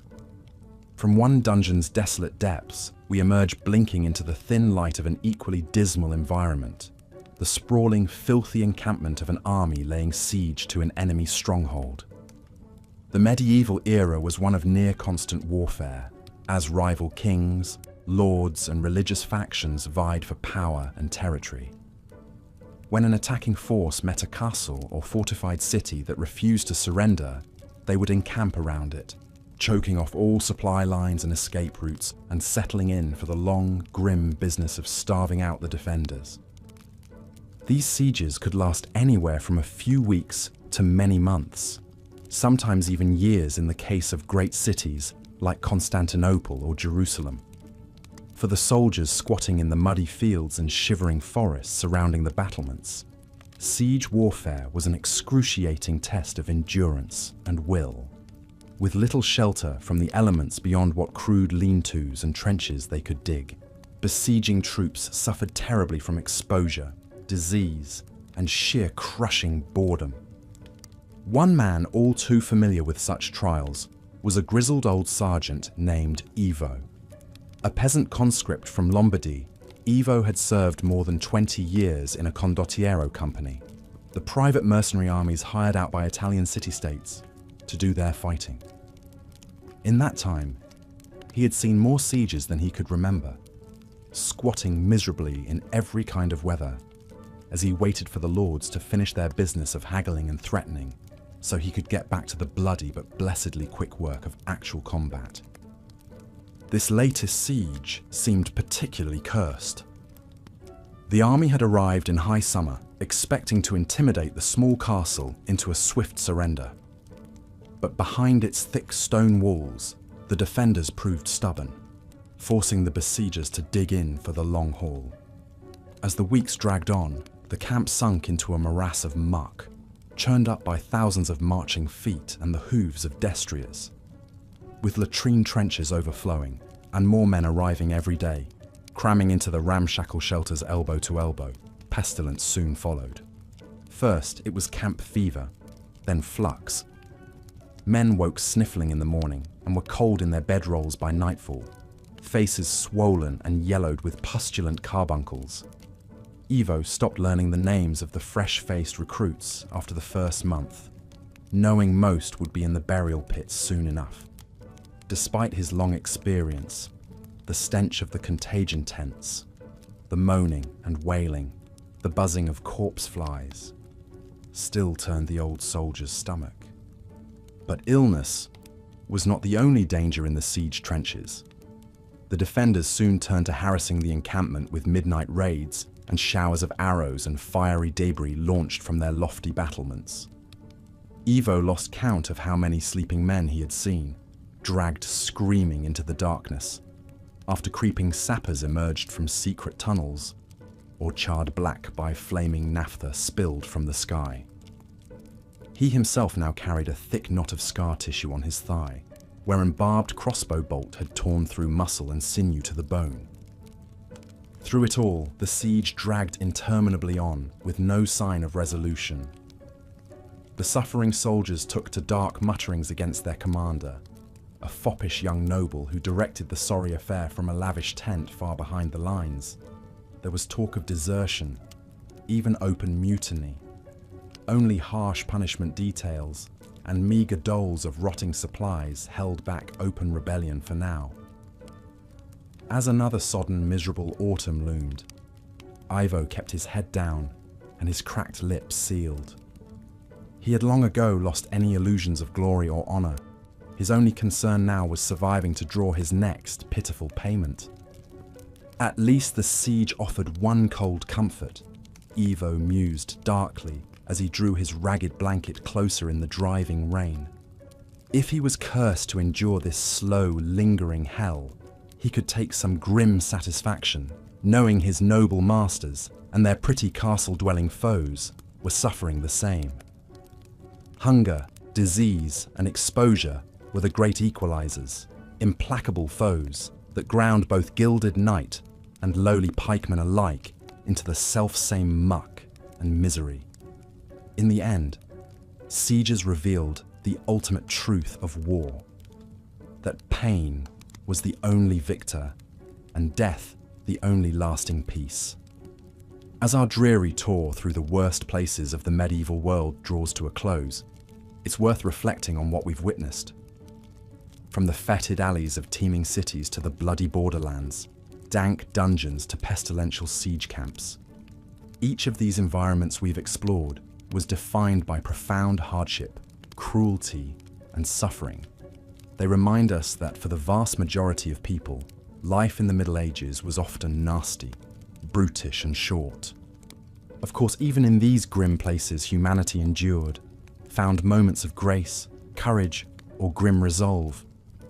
The people we met along the way, John seeking a new life in the new world, Elaine defiant in the depths of the dungeons, they speak to a resilience of spirit that can never be fully extinguished, even in the grimmest of circumstances. As for Ivo, Aldrich, and the other soldiers and mercenaries, well, there have always been hard men willing to eke out a living on the ragged, violent edges of society. Their cold, pragmatic outlook is itself a kind of survival mechanism. But as we bid goodnight to these shadow-cloaked figures from our past, we should count ourselves fortunate to enjoy comforts they couldn't imagine. Not only the physical trappings of modern life, but the hard-won ideas of justice, dignity, and basic human rights that most medieval folk were denied. So as you drift off to sleep tonight, in your warm bed, under your sturdy roof, take a moment to appreciate your blessings. The world, for all its modern troubles, is in many ways a kinder, more humane place today than the medieval souls we met tonight could have ever dreamed. And if some night your cushioned slumber is disturbed by dark dreams of plague pits or dungeon chains, or you find yourself contemplating the fragility of civilized life and all we take for granted, spare a thought for those who came before us and the hardscrabble lives they endured, because it is only by remembering and reckoning with the darkness of the past that we can truly appreciate the light and possibility of our present. The medieval world built the foundations of our own, for good and for ill. By confronting the worst of what was, we are better equipped to imagine and work towards the best of what might be. But for now, on behalf of John, Elaine, Ivo, myself, and all the other shades of history you've met in this humble series, we bid you good night and pleasant dreams in your corner of a world those who came before could scarcely envision. The medieval era may have been a time of great suffering and strife, but it was also an age of endurance, ingenuity, and so we turn our gaze now to the remote and often neglected corners of the medieval world, the distant frontier outposts and colonies on the fringes of civilization. Life in these far-flung settlements could be every bit as challenging and unforgiving as in the overcrowded cities and disease-ravaged towns we've explored thus far. Imagine for a moment that you are a settler, filled with dreams of opportunity and adventure, boarding a ship bound for a newly established colony on a distant shore. The journey itself is long and perilous, with threats of storms, pirates, and deadly illnesses lurking at every turn. Many perish before ever laying eyes on their destination. But let us say you are one of the lucky ones who survives the harrowing voyage. As you step foot onto the sandy beach of this brave new world, what awaits you?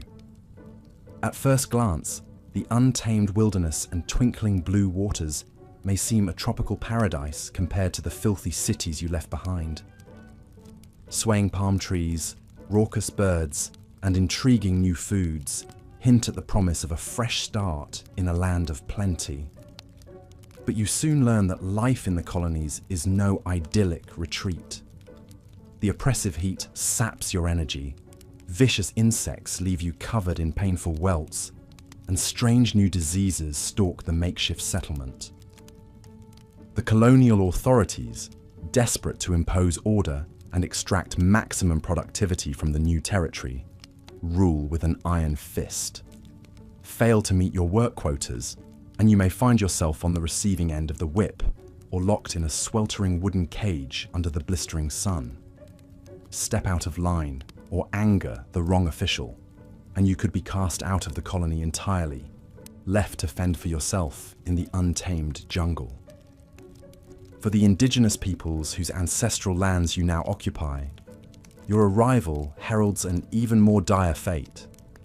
Lacking immunity to diseases like smallpox and measles, native populations are decimated by epidemics spread from the unsanitary ships and filthy sailors. Enslavement, forced relocation, and genocide become terrible features of colonial life, as greed and bigotry justify increasingly brutal policies. The societal bonds and ancient traditions that sustained these unique cultures for generations swiftly crumble in the face of this onslaught. Through it all, the naive dreams that propelled so many across the ocean to this harsh new reality swiftly evaporate. Let us consider the tale of Miguel, a young man from a poor Iberian village who eagerly signed up for a colonial expedition, lured by the promise of land and riches. The recruiters spun visions of gem-encrusted streams, trees laden with exotic delicacies, and docile natives eager to share their bounty with industrious settlers. It all sounded too good to be true, and of course, it was. From the moment his dry and cracked feet hit the beach, Miguel was put to back-breaking labor, rising before dawn to hack through the dense foliage and build rudimentary shelters under the merciless sun. The mosquitoes feasted on his blood, leaving him shivering with fever, while his stomach rebelled against the strange foreign foods. There were no streets of gold to be found, no spices growing from the ground to make him rich overnight. His overlords cared only about how many trees he could fell in a day, how much gold he could extract from the streams to fill their coffers back home. Any resistors were dealt with brutally and publicly to send a message to the rest. Miguel watched in horror as a defiant young man from his ship was flogged until the skin peeled off his back, then left to die in the stocks as a warning to others. As the long, hot days dragged into months, Miguel's youthful optimism withered along with his body.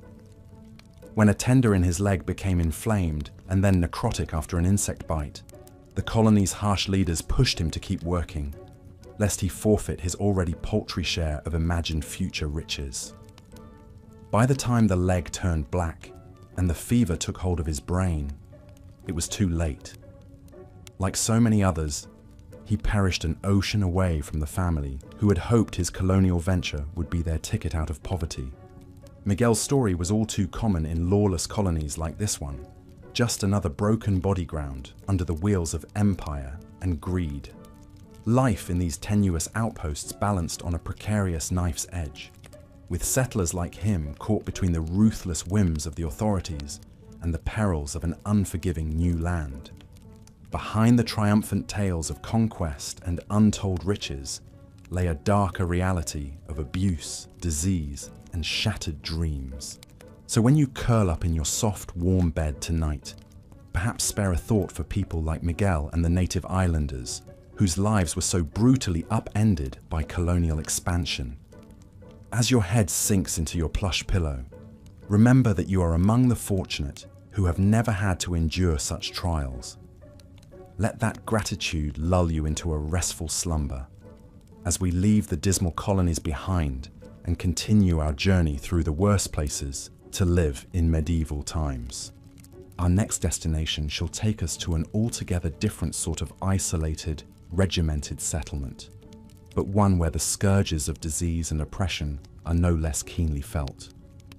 We're going to venture now inside the remote stone walls of a secluded monastery perched high on a rugged, wind-whipped cliff.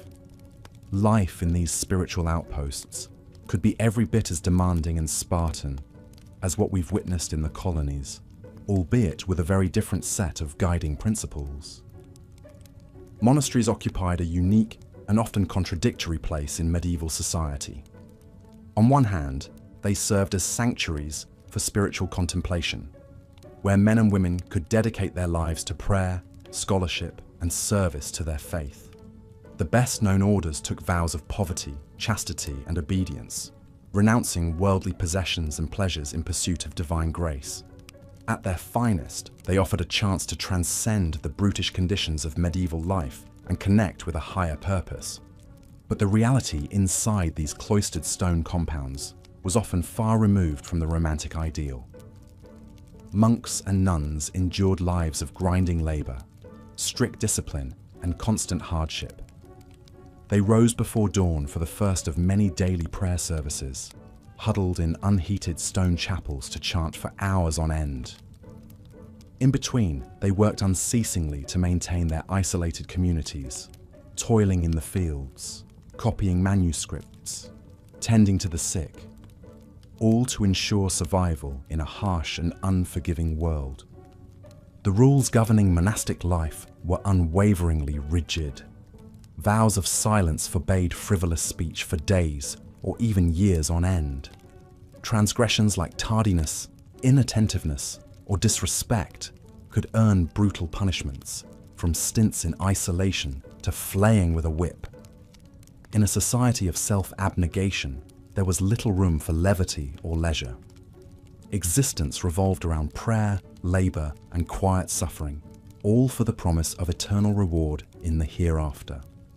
Consider the case of Brother Alric, a studious young man who entered the monastery with dreams of devoting his life to scholarly pursuits.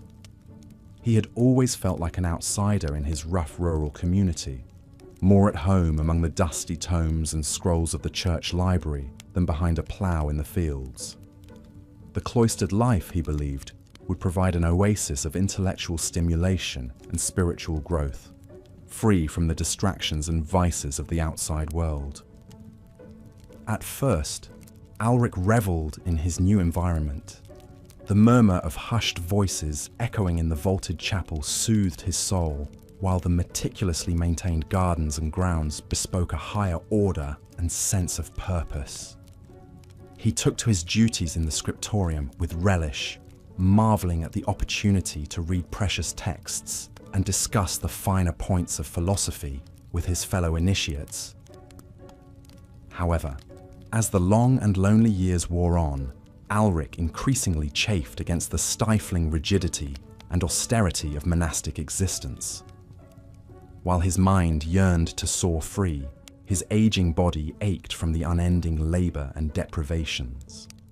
The unvarying daily routine of prayer and toil blurred the lines between the seasons, until time itself seemed to dissolve into an indistinct haze of grey stone and muted suffering.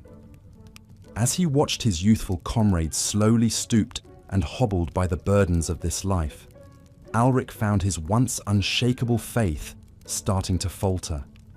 Lingering doubts crept into his prayers, nagging questions that could find no purchase within the ironclad orthodoxy of the order.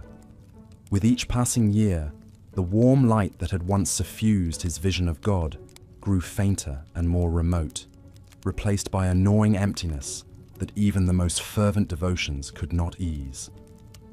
By the time he had ascended to a senior position within the order, Alric was a hollowed-out husk of the bright-eyed youth who had entered so eagerly all those decades ago. His skin had grown as translucent and brittle as the faded parchment he spent his days hunched over, while his eyes were milky with cataracts from straining to read by flickering candlelight. The higher purpose that had once seemed so tantalizingly close now felt like a mocking mirage, receding further with every painstaking step. Alric's tale is a testament to the harsh realities that could lurk beneath the placid surface of the monastic life. For every monk who found spiritual fulfillment in this austere and regimented world, there were others ground down by its relentless demands and privations. The very qualities that made the cloister a haven from the chaos and brutality of medieval society, the isolation, the rigid order, the all-consuming commitment, could also render it a kind of prison, a life sentence in the service of an increasingly elusive ideal. As you reflect on Alric's quiet despair, on the dreams and doubts slowly suffocated within those thick stone walls, remember once again how fortunate you are to lay your weary head in a place of warmth and comfort this night. Your soft mattress and gently billowing curtains are a world away from the hard pallets and bare cells that counted as luxury to the medieval monastic. The freedom to let your mind wander where it will as you drift off to sleep was a gift utterly denied to those dutiful souls, locked in an endless cycle of prayer and service until their very last breath. So as you feel yourself sliding gently now into the welcoming embrace of slumber, whisper a word of thanks into the still night air for the small mercies of your present life. Mercies that would seem like unimaginable riches to so many who came before, whether toiling in a distant colony, chanting in a drafty chapel, or facing any of the myriad other hardships that were part and parcel of the medieval experience.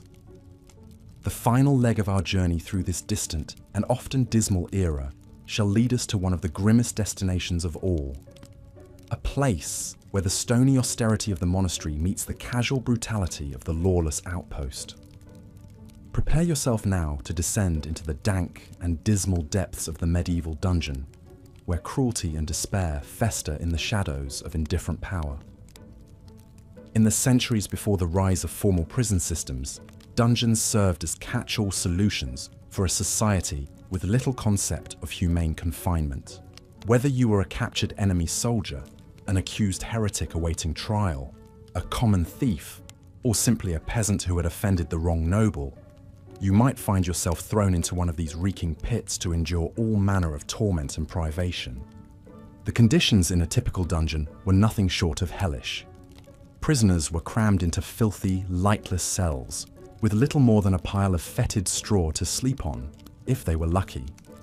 Food and water were scarce, often used as tools of torture and control by sadistic jailers. Disease ran rampant in the close, damp quarters, with prisoners' wounds and sores left to fester and rot. The stench of bodily waste, sickness and death hung heavy in the air, a miasma that seeped into everything and everyone. But as wretched as the physical conditions were, the psychological torment was often even worse. The screams of the tortured echoed endlessly through the stone corridors, a chilling reminder of the fate that could befall anyone at any moment. Prisoners might languish for years without learning the charges against them, let alone receiving any semblance of due process or trial. Those who displeased their captors could find themselves contorted in diabolic devices like the rack, the Iron Maiden, or the strappado, their bodies stretched and broken in service of the jailer's cruel whims. Consider the plight of a young woman named Maud, arrested on suspicion of witchcraft by the soldiers of the local fiefdom. A simple healing woman who tended to the sick with herbs and prayer, Maud made the mistake of spurning the advances of a minor noble who then accused her of bewitching him with her evil magic. She was dragged screaming from her small cottage and flung into the musty darkness of the castle dungeon, her pleas of innocence and mercy falling on deaf ears. In the days and weeks that followed, Maud endured an unrelenting nightmare of abuse and terror. Her jailers taunted her mercilessly, alternating promises of lenience in exchange for sexual favors, with vicious beatings that left her body a map of mottled bruises. They let her slowly starve and smolder with thirst, breaking her down inch by ruthless inch until she began to question her own hold on reality. When she still refused to confess to the imaginary crimes they had pinned on her, the torture escalated to new heights of inventive cruelty. She was stretched on the rack until her joints separated with wet pops and her tendons snapped like frayed lute strings. Thumbscrews crushed the fine bones of her hands to splinters, while crazed laughter and spittle sprayed across her face.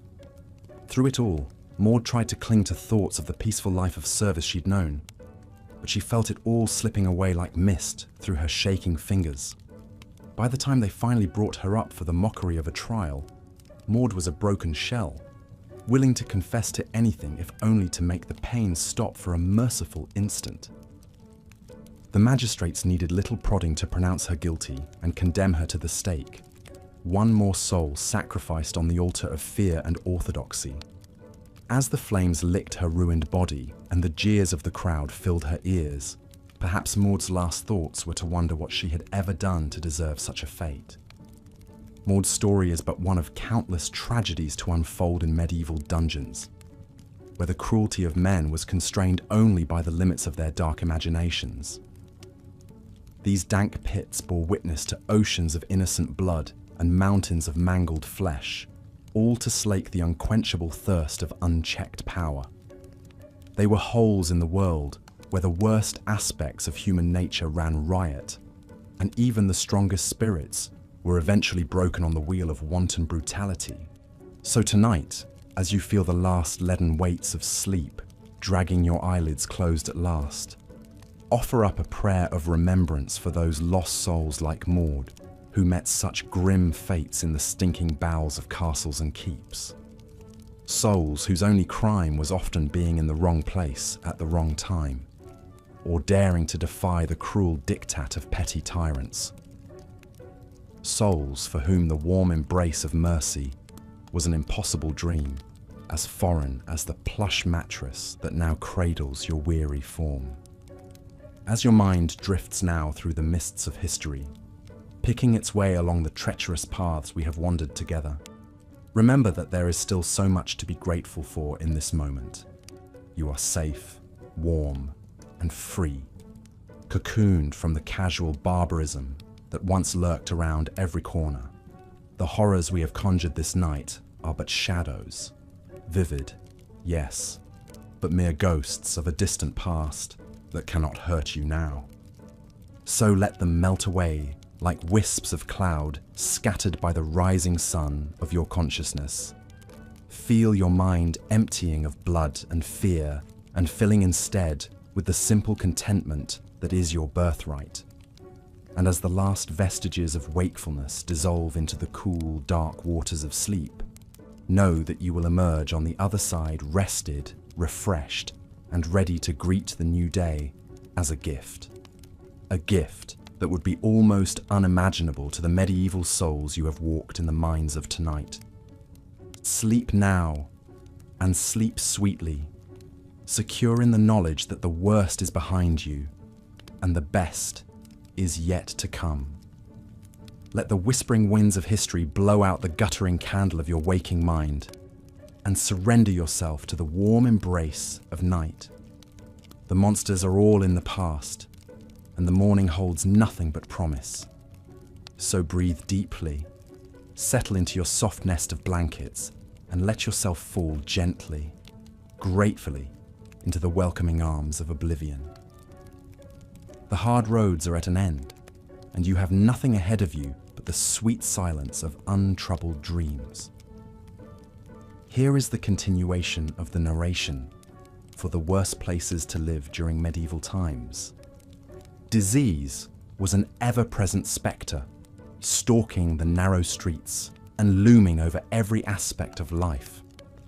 Without understanding of germs or hygiene, pestilence spread like wildfire through the packed neighborhoods. Outbreaks of dysentery, typhoid fever, and smallpox regularly culled the population. The worst killer of all was the dreaded Black Death, which could wipe out half a town in a matter of months. Imagine the scene in a once prosperous port ravaged by the latest outbreak of plague.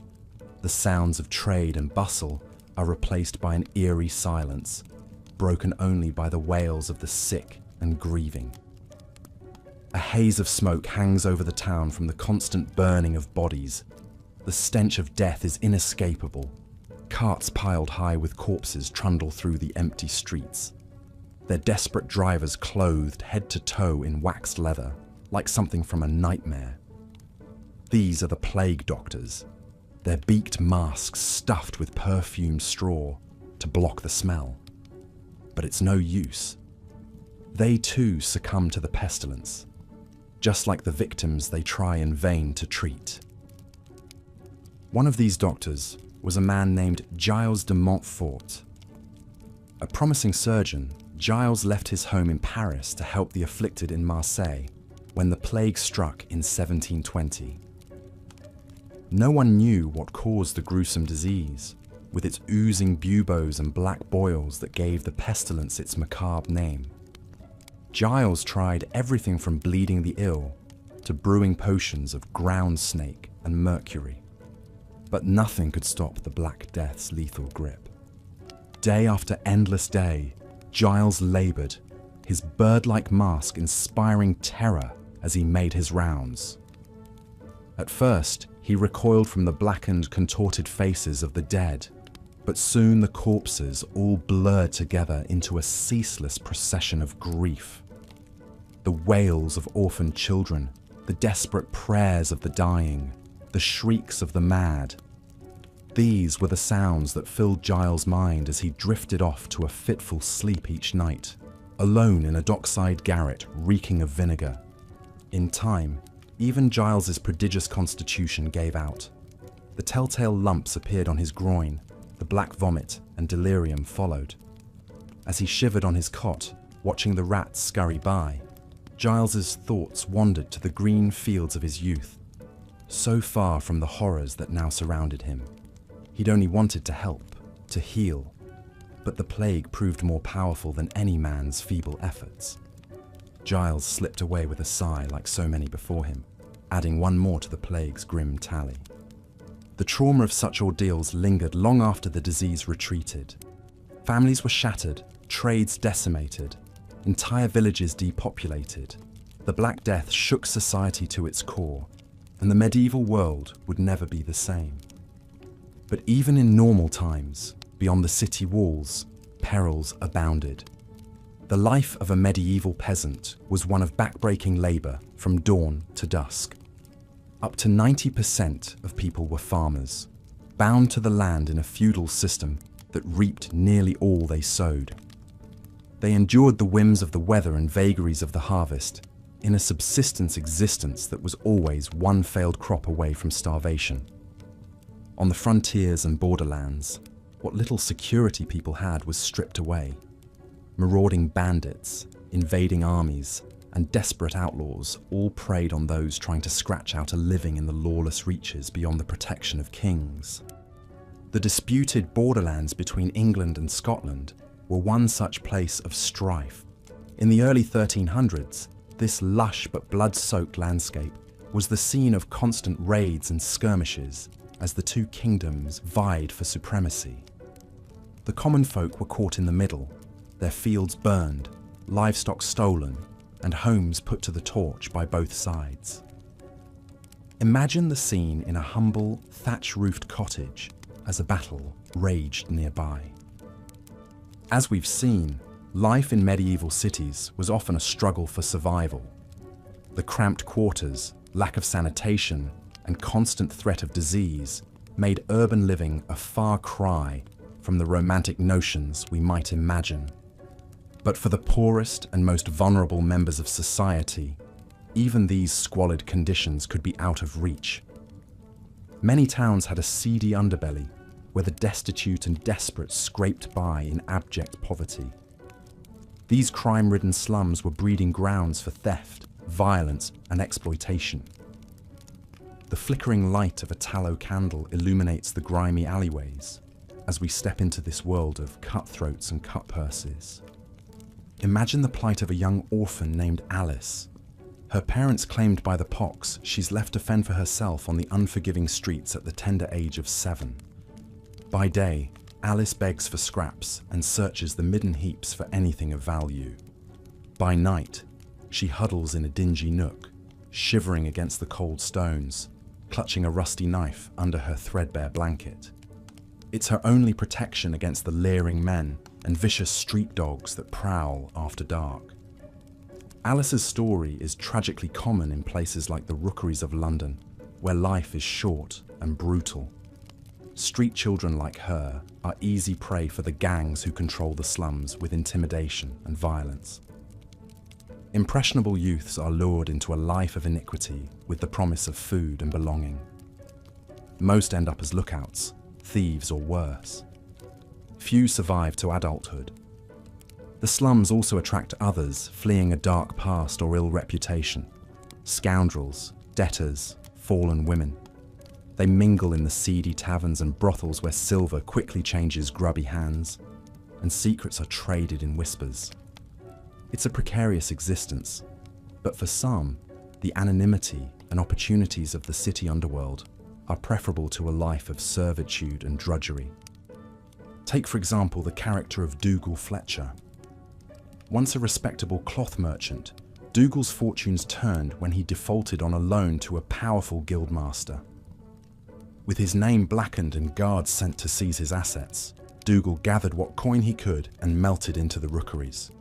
Using his mercantile cunning, Dougal allied himself with one of the slum's most feared crime bosses. He fences stolen goods, forges documents, and extends usurious loans to other desperate souls. Though he's lost his lofty place in society, Dougal relishes his new role as a big fish in this small, muddy pond. At night, he drinks and carouses with his newfound brethren, trying to forget the family he left behind and the man he once was. Sadly, few escape the poverty trap of the medieval slum. It's a vicious, self-perpetuating cycle, a daily struggle to survive that leaves no time or energy for betterment. Most inhabitants end up in paupers' graves or dangling from the gallows, their poignant stories lost like tears in the rain. As we walk these mean streets, take a moment to reflect on the resilience of the human spirit, even in the most challenging circumstances. And as you drift off to sleep in your safe, warm bed, spare a thought for those, past and present, who are not so fortunate. Sweet dreams. Of all the trials and tribulations of medieval life, perhaps none terrified people more than the prospect of plague. In an era without germ theory or modern medicine, these mysterious diseases struck like an invisible reaper, quickly overwhelming any attempts to treat or contain them. The most notorious of these was the Black Death, a pandemic of bubonic plague that raged through Europe in the 14th century. Its cause, the bacterium Yersinia pestis, was unknown at the time. To fearful medieval minds, it seemed a curse from God himself. The plague first took hold in squalid port cities like Genoa and Marseille, arriving on ships from the east. These bustling trade hubs, with their cramped quarters and poor sanitation, were ideal breeding grounds for the contagion. Imagine the terror that gripped the citizens as their neighbours began falling ill with alarming speed. It started with fever and chills, but soon the victims' lymph nodes swelled into painful boils, their skin blackened with gangrenous blood pooling under the surface. In the final throes, delirious sufferers coughed up mouthfuls of blood as their internal organs liquefied. The disease tore through families and communities like wildfire. So virulent was the plague that a person could be in perfect health at daybreak and be buried in the plague pits by nightfall. As the body count mounted, panic set in. People shuttered their doors and shunned the sick. Faith in government and the church wavered as prayers went unanswered. Social order unraveled as fear and self-preservation eclipsed all other concerns. In larger cities, the plague stalked the almshouses and rookeries where the poor huddled in squalor. But it also crept into the manor houses and counting rooms of the wealthy. None were immune from its icy grip.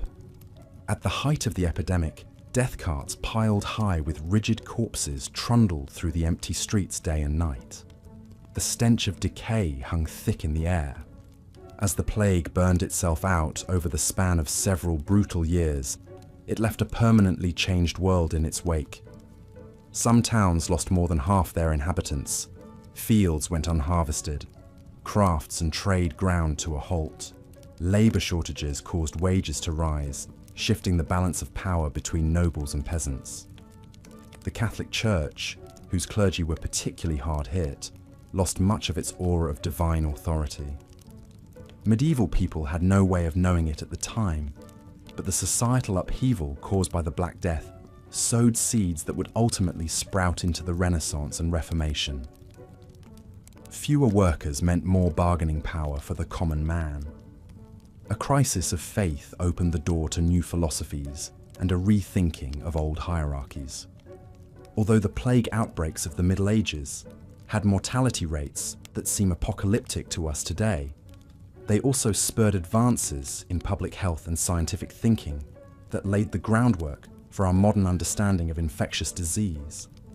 So as you rest easy tonight, give thanks for the medical researchers and healthcare workers who work tirelessly to keep such pestilences at bay. Sleep well. As harrowing as life could be within city walls, existence was often even more precarious on the untamed frontiers of the medieval world. Far from the protection and support of large settlements, hardscrabble folk eked out a living in remote places where the line between civilization and wilderness blurred. Some of the bleakest of these frontier outposts were the isolated monasteries that dotted the fringes of Europe. Perched on windswept crags or tucked into densely forested valleys, these communities of monks sought to remove themselves from the sinful distractions of secular society and contemplate the divine through lives of asceticism and self-denial. Picture a lonely stone monastery clinging to a cliff high above a churning northern sea.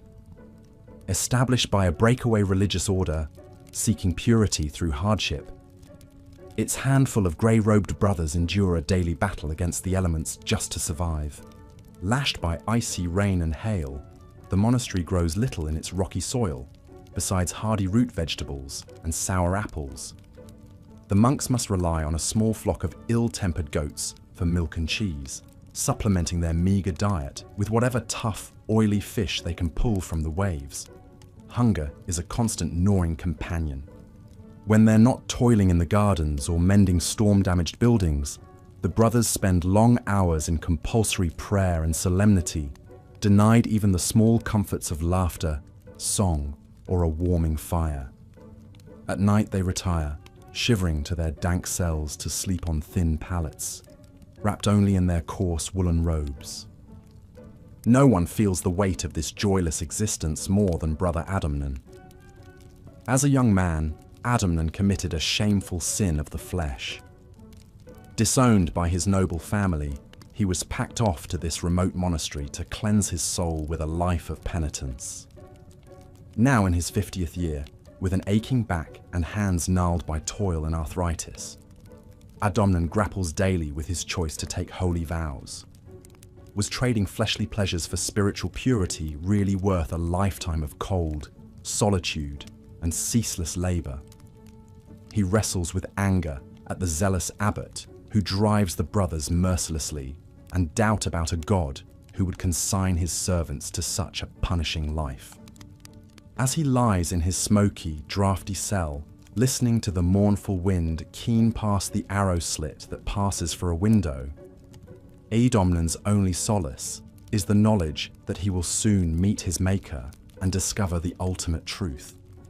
He prays it will have all been worth it in the end.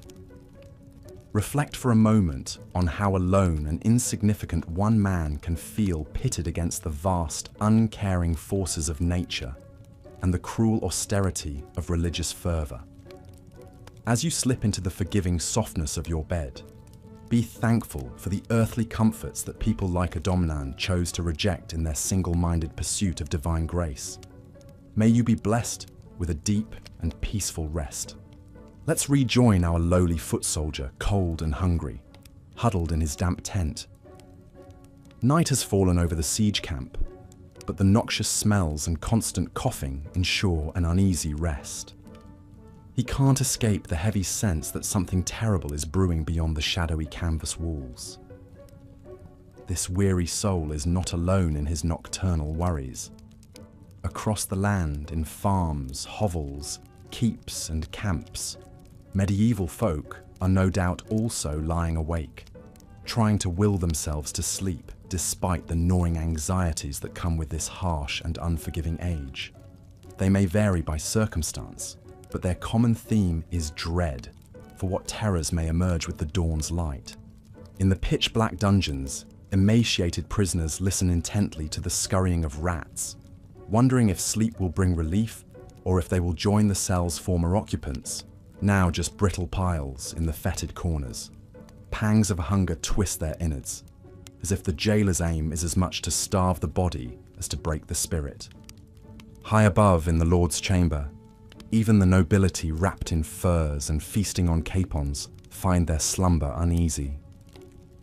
For it is they who must maintain order in these lawless times, quelling peasant revolts, fending off acquisitive neighbours, and keeping in the good graces of their superiors, lest they be supplanted. It seems the loftier the seat, the more precarious the perch. The pious monks, meanwhile, chant their pre-dawn prayers, pleading for divine mercy and guidance through the long litany of privations, meagre rations, chronic maladies, and the ever-prowling temptation of sin. Their devotion may offer some peace, but little protection against the mortal perils of the age. For indeed, regardless of rank or race, whether noble or knave, the people of the Middle Ages seldom find true repose. The solace of safety is so rare as to be almost unknown. Consider how in our modern age, we are mercifully sheltered from the worst of these ubiquitous menaces. We delight in a warm bed, a sated belly, a secure door. We need not constantly look over our shoulder or bar the shutters at night. Sleep can be savoured as it should, a restorative respite and a nightly escape from worldly concerns. So let us treasure this most basic yet precious of comforts as we drift off to a happy, healthy slumber. We can rest easy, knowing that when we wake, we will return not to some feudal landscape of poverty and peril, but to a world of possibility, a new day that we can aspire to fill with purpose and perhaps even moments of peace. The next time sleep proves elusive, we might reflect on those distant souls in their dark medieval nights who would envy us immensely this simple pleasure. May that gratitude guide us gently into grateful dreams as we whisper a thankful prayer across time for our tremendously good fortune. And so we reach the end of our journey into some of history's harsher realms. I hope you found it an enjoyable and edifying exploration. With any luck, you're now inspired to delve even deeper into the endlessly captivating drama of human civilization. Or at the very least, primed for a sound and satisfying slumber. Until our next foray into the folds of history, I bid you the sweetest of dreams.